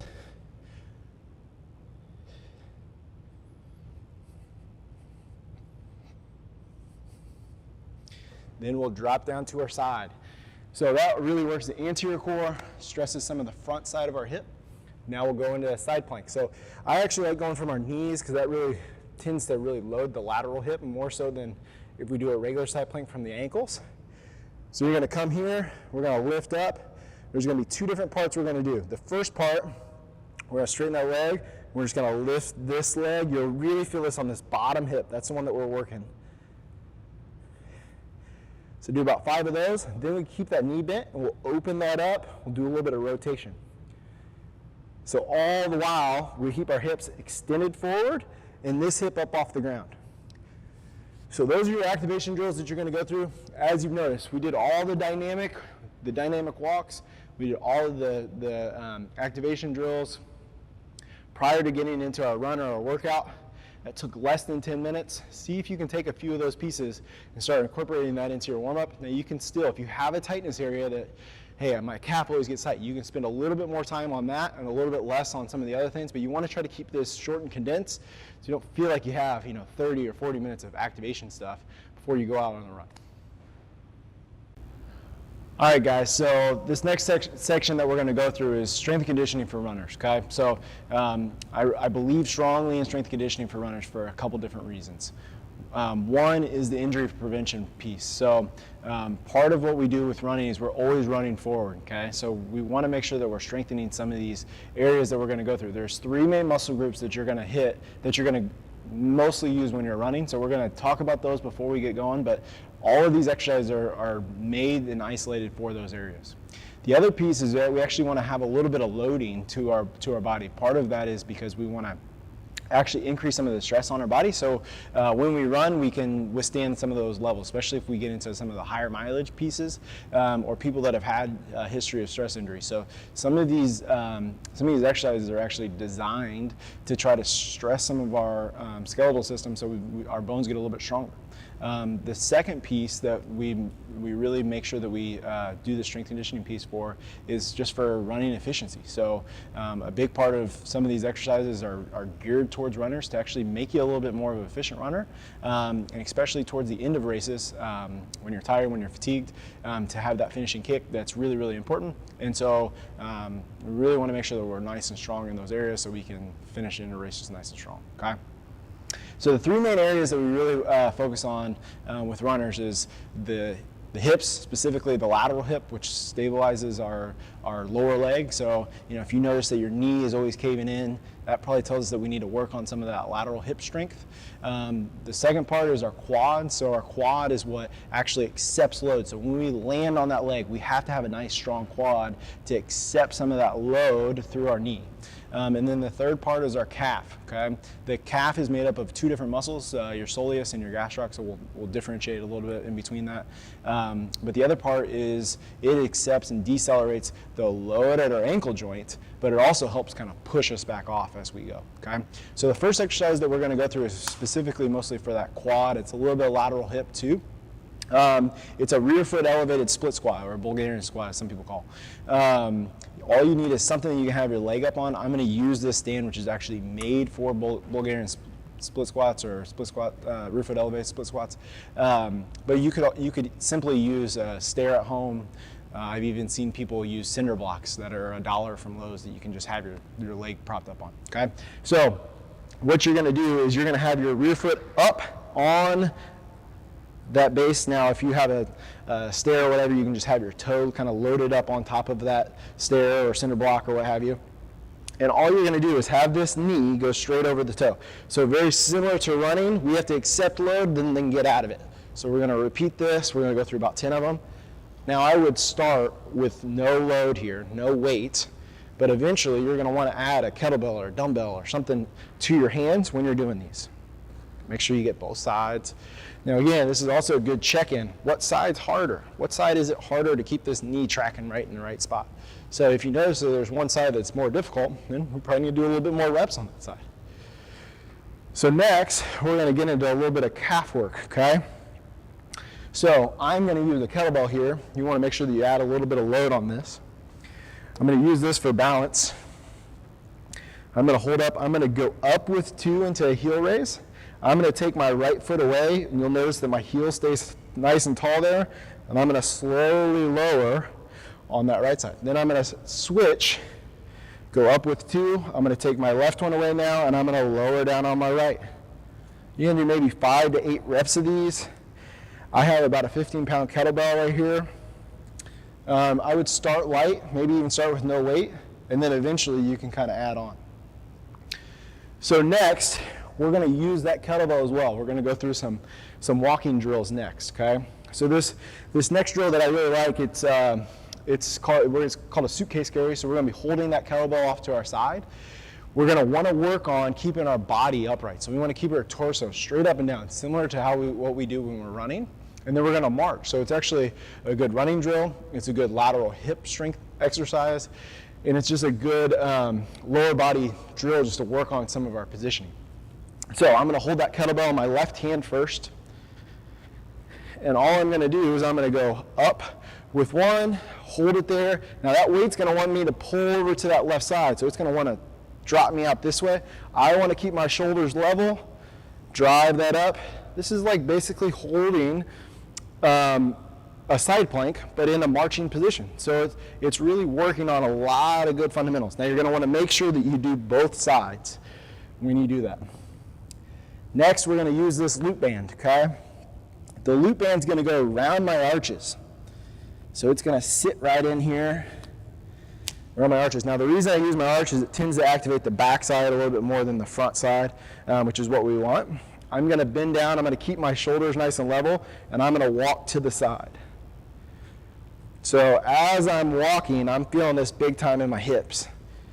So now you can actually change speed here too. So I was nice and slow initially. Next I'm going to go a little bit faster, which is going to maybe match up with my cadence a little bit later where we're turning our feet over. We want to make sure that those glutes are kind of keeping up with that. So maybe a handful of reps slow and a handful of reps nice and fast as you go through that. Lastly, this is kind of the plyos or the hopping progressions that we're going to talk about. So this is really important. If you haven't done any plyos before, make sure you start with these simple ones. We're just going to go through some really basic simple ones. Now if you've done these before, you've done some hopping, you've done some different progressions with that, you could do some higher level ones like box jumps, really, really explosive squat to explosive jumps from there. But this initial part, if you haven't done these, you want to start slow, start nice and basic, make sure you get down the fundamentals, and then you can slowly work towards that. So the first one is going to be called a pogo jump, okay? So there's a couple different variations of how we can make this harder or easier. The first part of it is we're going to go towards the easy side. So it's actually we're trying to work on getting our foot up off the ground. So it's imagine like you're doing a jump rope, you're just going to hop. Then we're going to actually slow it down, which makes it a little bit harder because we're being more explosive as we go through this. Now, typically when I set this up, I'll do this for time. I may do about 30 seconds, double like I just was. Then I would switch to single, 15 seconds, single, 15 seconds. Now, again, also it kind of varies on how well you do those, right? You could do that up to 2 minutes if you wanted to. All of that is just giving us some load. This is great for people that have had a history of stress injuries and you've been cleared and all those type of things, but you want to give our body a little bit of load. That's how we change and adapt over time. So next, we're going to go, you're going to lay something out. So I have just a band here laid out. You could also just use a jump rope, lay out a t-shirt, whatever. Next, we're going to do forward backwards hopping, so anterior posterior hopping. So we're going to do 2 legs first. You're just going to hop over the line, back and forth. Then we're going to switch to single leg, back and forth. Again, I do these for time mostly. Then we're going to do side to side. So double, always start with 2 and then work your way to single. Now I'm going to go single, hopping, all along there. So again, on all of those, go for time, set it up, start simple with these movements, then you can progress to higher and higher movements. With any of our strength and conditioning, we want to make sure that we're getting at least 2 days in of strength work. And that's going to really change and make our body adapt, which will make running a little bit easier, allow us to be a little bit more efficient, let us get stronger so we finish stronger. All of these things you want to shoot for, maybe 45 minutes or an hour of stuff and then progress your way from there. 2 days a week. If you're in off season, you can maybe mix in a 3rd day, but at least 2 days a week. Even if you're in season, you can lighten the load, those type of things, but you want to make sure that you're maintaining some of your strength as you get into the meat of your season. So that's the module on strength. Give those a shot. Hopefully those work out well for you. All right, guys, so on this segment, we're going to actually go through 3 assessments that you're going to be able to test to see if your flexibility and mobility are good. So the 3 assessments that we've found that we see a lot in runners are some of these problem areas that kind of pop up. So we've already talked a lot about the strength-based stuff in the last segment. So in this one, we're really just talking about flexibility and mobility of these 3 problem areas. So I'm going to give you one way how to check each area. Then how to actually fix it if you notice that you don't meet the parameters, you don't pass the test, okay? I tend to see a lot of runners stretching a lot. They stretch probably a little bit too much. So that's okay, it's not a bad thing. But we want to make sure that we're not wasting a bunch of time. So if you have a tight area, but your flexibility, your mobility, you're able to pass these tests, you probably don't need to spend a ton of time. You just need to kind of take some of the tone out of the muscle. Okay. So the first test that we're going to go through, and again, like I said, there's going to be 3 tests here, is an ankle mobility test. Okay. So a lot of you guys have iPhones. There's in the iPhone app, there's a measure app. Okay. And so what it does is it actually gives us a measurement. Okay, so I'm going to put this right in the front of my shin, and I'm going to get that to 0, and I'm going to come back, I'm going to get it to about 0, and I'm going to tap that till you'll notice there's a green line in there. And all I'm going to do is I'm going to lean forward as far as I can, and then I'll kind of look over the top, and you can notice that I have like just over 40 degrees of active ankle dorsiflexion in that weight-bearing position. So 40 is kind of the bare minimum. We have to have 40 when we go through this as distance runners, okay? Because we got to accept a lot of load at the ankle joint, okay? So if you have 40, then you've passed. We want to make sure that we're doing this on both sides, checking to make sure that our left and our right are fairly symmetrical. That's another part of the test is, if you have 40 on one, but the other side is 32, then yeah, that's a big deal. We can't have these asymmetries from side to side because running is, you're hitting on both legs, right? So we don't want to accept more load on one side than the other. So the first part of that is okay, do I have 40 on both ankles? Yes, we're all good there. The second part is where do you feel it at? Okay, so if I lean forward, on me, I feel it back here in the backside. So if you feel it on the backside, that's telling us that you have some soft tissue tightness, okay? Especially if you're underneath 40 degrees. So the soft tissue is just your calf. So your calf is made up, and we've talked about this in earlier videos, is made up of 2 different muscles, your soleus and your gastroc. So the first part is, where do I feel it? Okay, I feel it on the back, or you could potentially feel it in the front. The front is actually some joint limitations. So there's 2 different corrections based on where you feel it if you're underneath 40. So if you feel it in the front, this is the correction that you're going to do to get the joint opened up. Is we're going to come back here. We're going to have a band. You can use any type of loop band for this. You want to make sure it's nice and tight. I'm going to put this on the back side of my ankle. And right above my ankle joint. So, these are your ankle bones. You want to make sure you go just above that. And so what I'm going to do is I'm going to have this leg back, and I'm just going to bend it. I'm going to do this a couple times. And all we're doing is we're gliding our tibia and our fibula over our ankle joint so we don't get that pinch in the front. You don't need a lot of these, maybe 5 or 10 reps on that. Then we're going to talk about some of the soft tissue tightness. So if you're feeling it back on the back, you want to make sure that you go and stretch your calf. There's 2 different ways that we're going to do this. One is stretching the gastroc. So that's your straight leg calf muscle. So I'm going to lean into this, or you could do this off a stair, and I'm going to have my back leg, which is the one that's getting stretched, is going to be straight. So that's stretching your gastroc. Then the second part of it is stretching the soleus. So I'm going to bend my knee, kind of lean into it, and now I feel this way down closer to my Achilles, which is going to get the soleus there. So again, if you have that limitation where it's less than 40 degrees, you want to make sure that you get it, you get that stretch out depending on where you're feeling it. So if you're feeling it in the front, you go to the band. If you're feeling it in the back, you need to stretch that back side. So next, we're going to use that same app that we just went through. You're going to go into that measure app. You're going to lay back on your back. So what I'll do with this is I'll lay back here. I'm going to put this right on the front of my shin. This leg's going to go straight, and I'm going to kick this leg up as high as I can.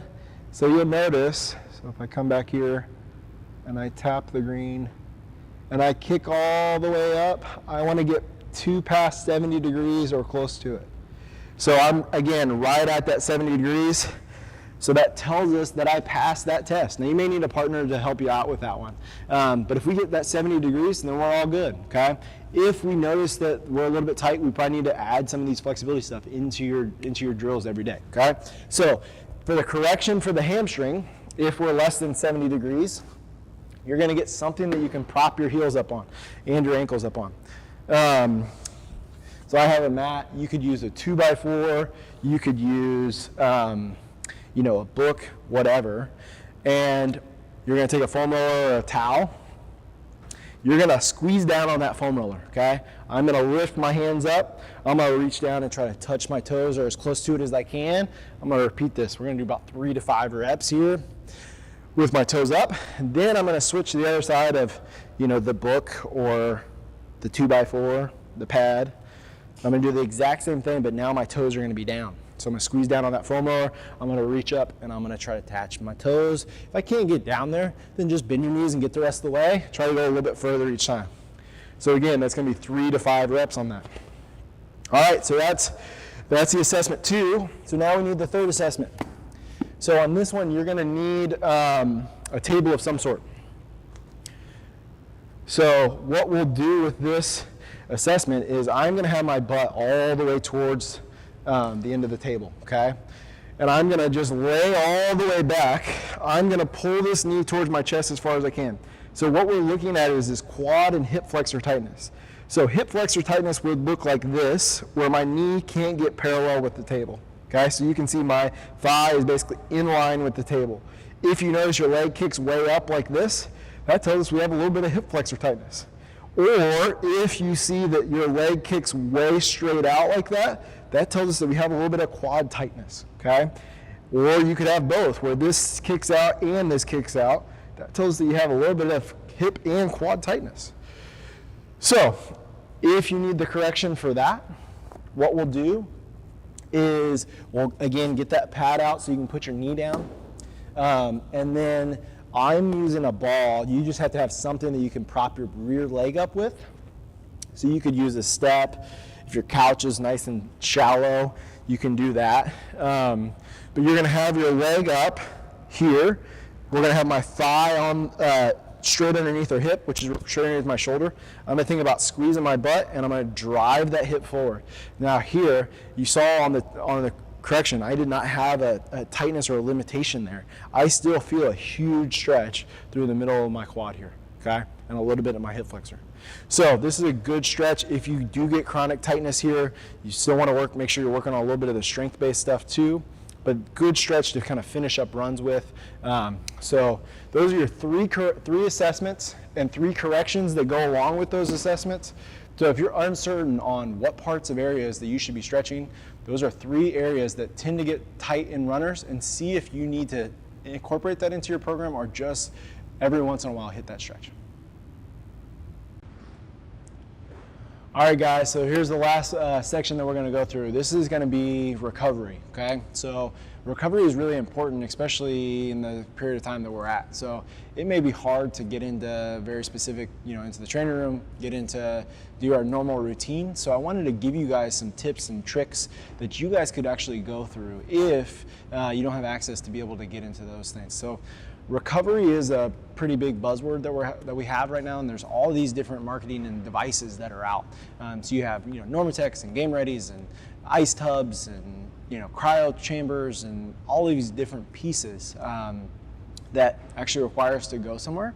And so I want to hit home on the major #1 recovery tool that we have is sleep. Okay, so we need to make sure that we're prioritizing our sleep. Okay, so we're going to go through some tricks with sleep. Then we're going to also go through a couple tricks just to make sure your body's feeling pretty good. Okay, especially if we don't have access to those, or they're just probably not as important as we think. So before we get into some of those sleep hacks and also some of those self tools that you can do to make your body feel good, I want to talk about actually these recovery tools. So a lot of distance runners specifically will utilize ice baths after hard workouts, and I'm going to encourage you guys to stop doing that. Okay, so the big piece that comes with the ice bath is it's actually trying to slow down some of that response that we actually had to the workout. So, if we look at our workout, we're actually getting all these signals to our body to actually repair and allow for our body to recover from that, so we make adaptations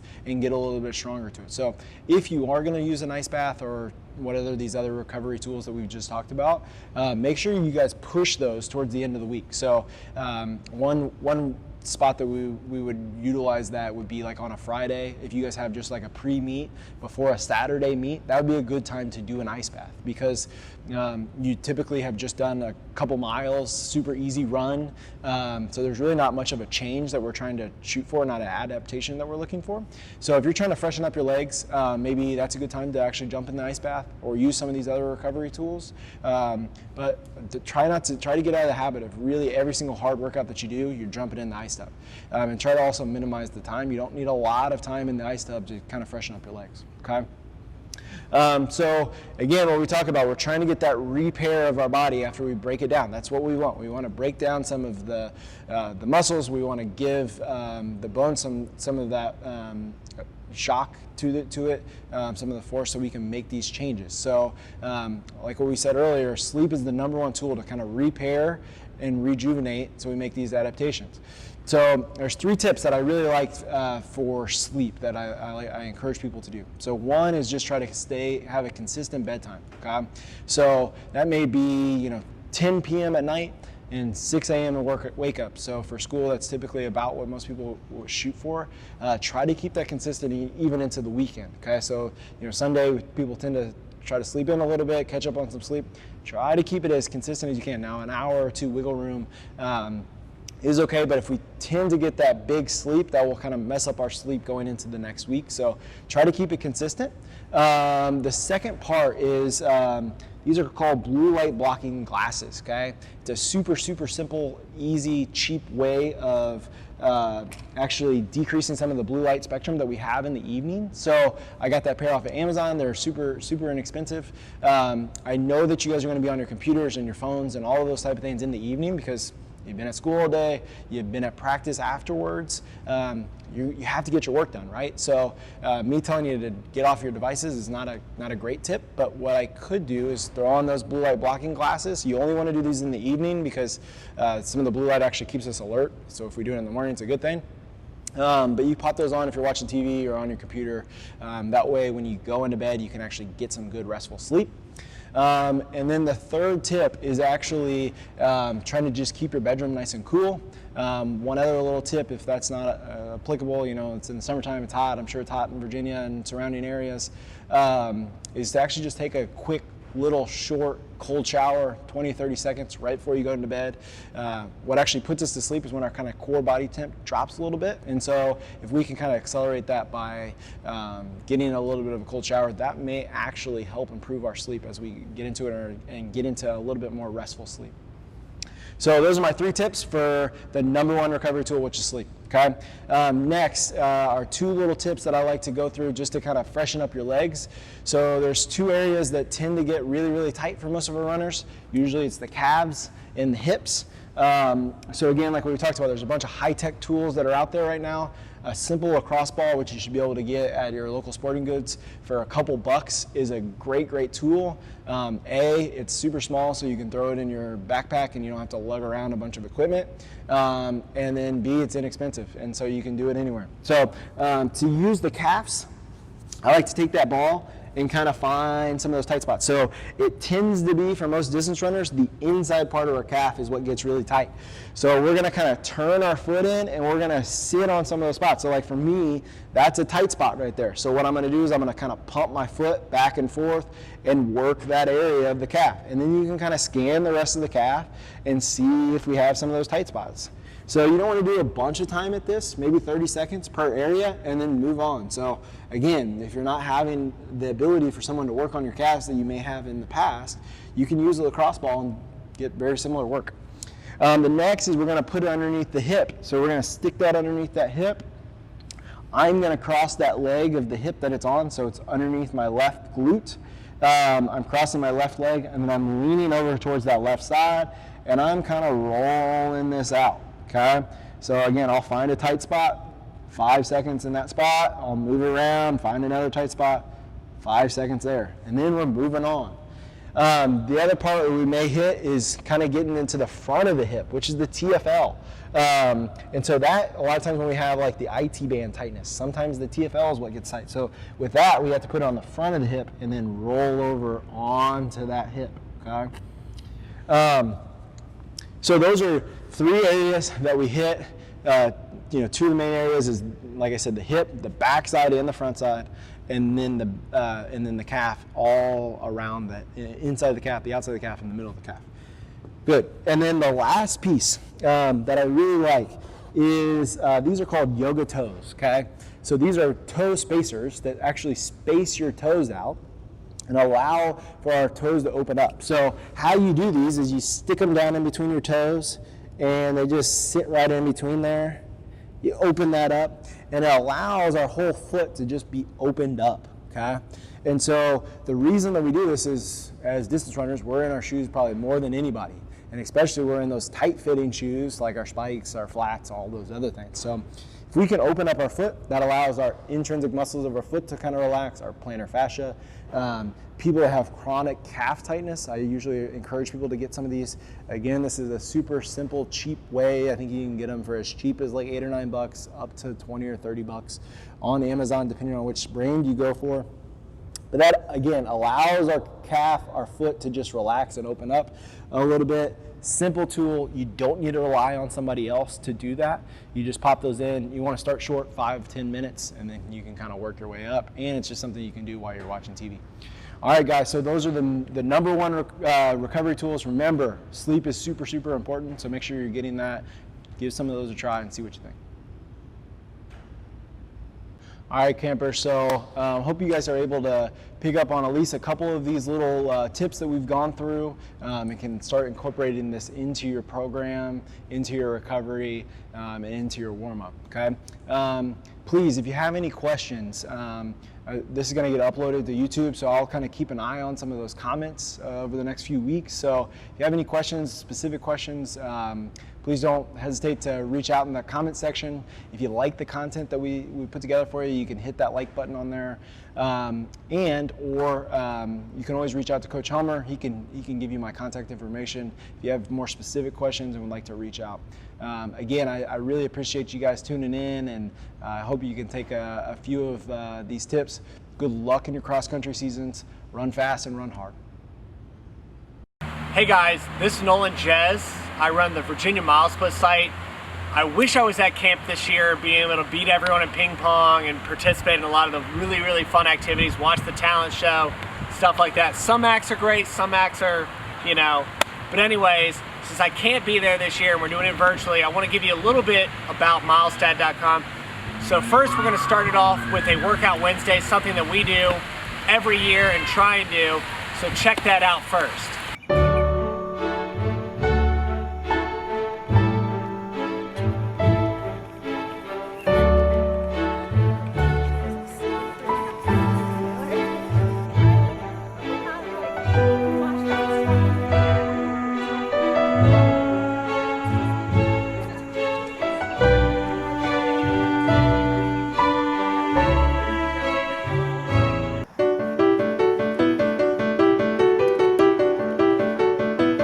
Today's workout, we did 5 times 1,000 meters with a 3 to 3.5 minute rest interval, or RI. That was to be followed by 4 times 200 meters.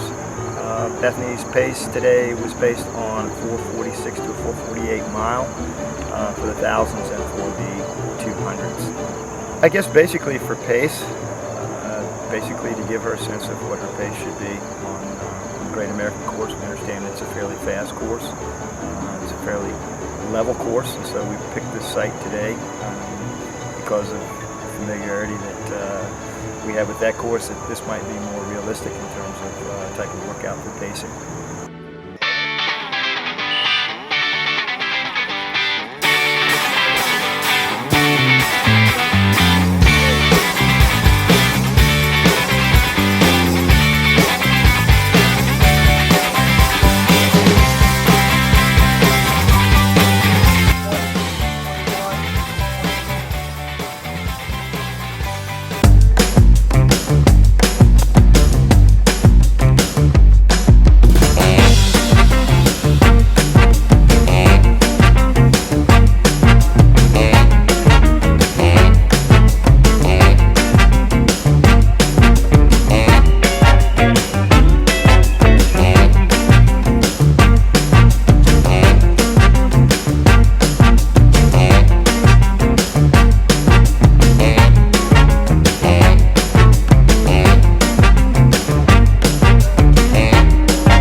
So that video you just saw, the Workout Wednesday at Bethany Graham, obviously an awesome feature, and we love doing stuff like that on athletes that not only are great athletes like Bethany Graham was, but also really any storyline that we could find. So tell us any story that you think. At the end of this video, you're gonna see a video about Libby Davidson that all started with just an email and someone saying, hey, this would be a great idea. So I always tell people at camp every single year, give us any ideas that you may have, because you never know how great those ideas are gonna be and what they're gonna look like on film and stuff like that. But so up next, we're gonna explain all the different rankings features and also some important things to think about as an athlete with social media. So check them out next. So right here are the rankings features. Right now you're seeing the top 10 returning boys for the 2020 cross-country season, which will be 2021 now. But there are many, many features you can toggle through, thousands of combinations you can make. But here's just an example of some of the rankings, especially for cross-country, that you can see with the Milestat database. Another feature is the team rankings. Team rankings are either doing it by the cumulative time, the average time, or the points in a certain league. So you can change it by league, classification, region, district, conference, all that type of stuff to see where your team ranks. You can do by returnings, class of 2021, 2022, and so on. So it's a really great feature where you can see where your team ranks heading into a big meet or the postseason as well. As it relates to social media obviously is super important in today's culture, whether it be for news, for team news, breaking news, anything like that, or just keeping in contact with your friends and family and stuff like that, or people you meet at camp.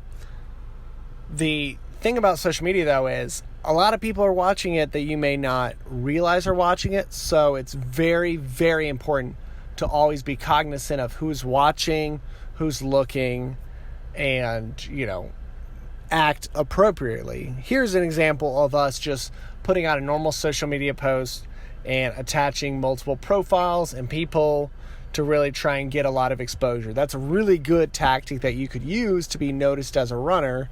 If you're trying to run at the University of Virginia or Virginia Tech and you run a PR, tag them in a photo.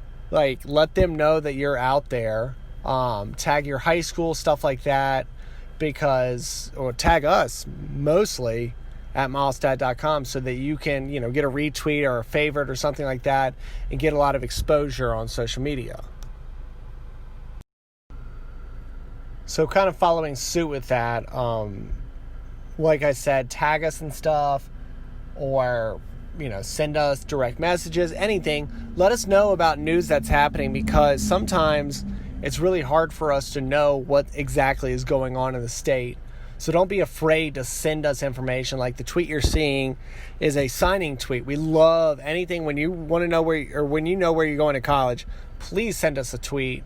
Tag us in it, stuff like that. Email me. My email address is at the bottom of all the websites.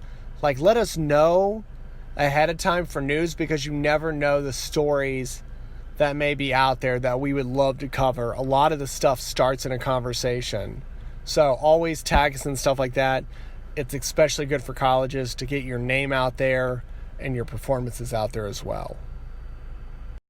So that's all you need to know about rankings, or at least a little bit of the many things that we can do about rankings, and also a lot of important messages about social media. Just watch what you're posting and stuff like that. Be cognizant that a lot of college coaches recruit using that to see what type of person people are. And finally, we're going to close out this video with an awesome feature video from Flow Sports and MileSplit as a whole on Libby Davidson. Enjoy, and we hope your running and training goes well this season. We're just mostly really an athletic family. There's definitely a competitive aspect to it. We gotta be the best, even if it's in the family.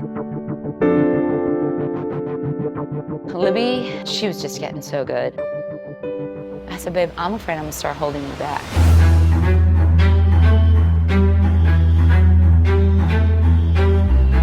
I felt pretty good all season. I felt like my workouts were going well. The whole season, she was being written about.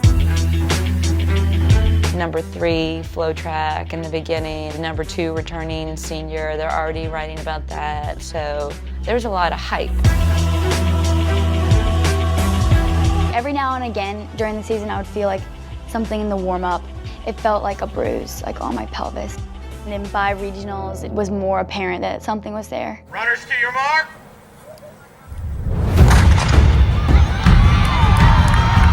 We started getting clues into Libby's injury at the regional meet. It was the first time I was like, oh, I can feel something.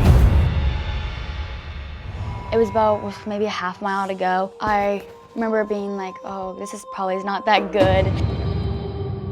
What Libby said to me at the end was, I felt it during the race. I felt my hips during the race. That was the first time that's ever happened. Libby had to be carried from the finish line back to the team tent. And that was really scary. That was the first sign that things were not going well. So we got in to see an orthopedic surgeon and took some x-rays and basically called it tendinitis. It was hard to move much. That's kind of when the plan was just to cross-train and hope for the best and be recovered enough for states. The state championship's a big deal in Lynchburg. The school's been around for 120 years, and we've never won a state title in cross country. It's something that we've wanted all 4 years. We've been right on the cusp every year. We had 2 fast freshmen come in, and we have 3 people running in college leaving this year. So we just felt like if we were gonna do it, it was this year. If I ran at states, it meant that I wasn't gonna be able to run at nationals. I can't even tell you the amount of times I've had like that vision of like me like crossing the line, Foot Locker my senior year, just having like the greatest race of my life. But I don't wanna look back and have any regrets and feel like I didn't do everything I could for my team.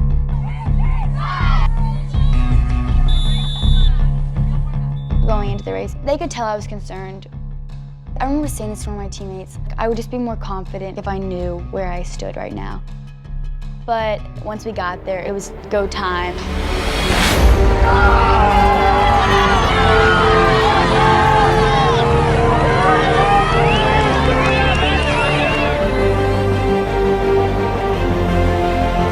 You could really see how driven everybody was, and we were definitely all working our hardest for each other.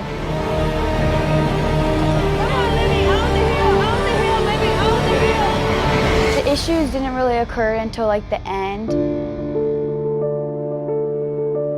At first it was sort of heartbreaking watching a couple people pass her that had never really been near her before. I think I was around like 2.6. I just felt just like this kind of grinding feeling in the left side of my hip and being like, oh, that's not good. When the pain started to kick in about mile 2, 2.5, at that point, I began to have serious doubts that she was even going to be able to finish the state meet.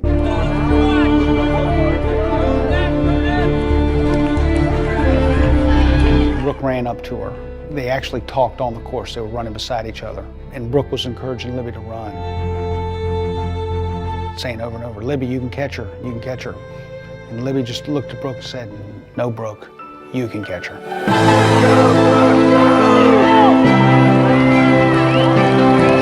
I just tried to hang on to her until the end. Once Brooke finished, then I finished, we turned around, the whole team was there.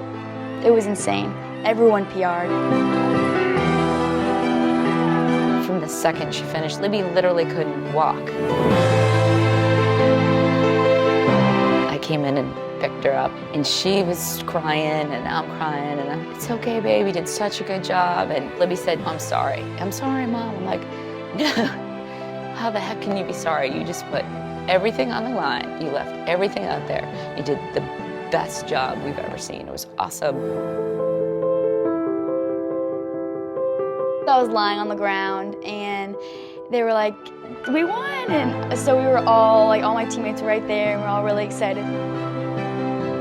When we scored it after the race was over, if Libby did not run, we would not have won the state championship. I don't think things would have gone the same way if all of us weren't there. First girl to the seventh girl, every one of us matters. It was definitely a day to remember. All my teammates worked so hard this year, so it was definitely one that we felt like we deserved.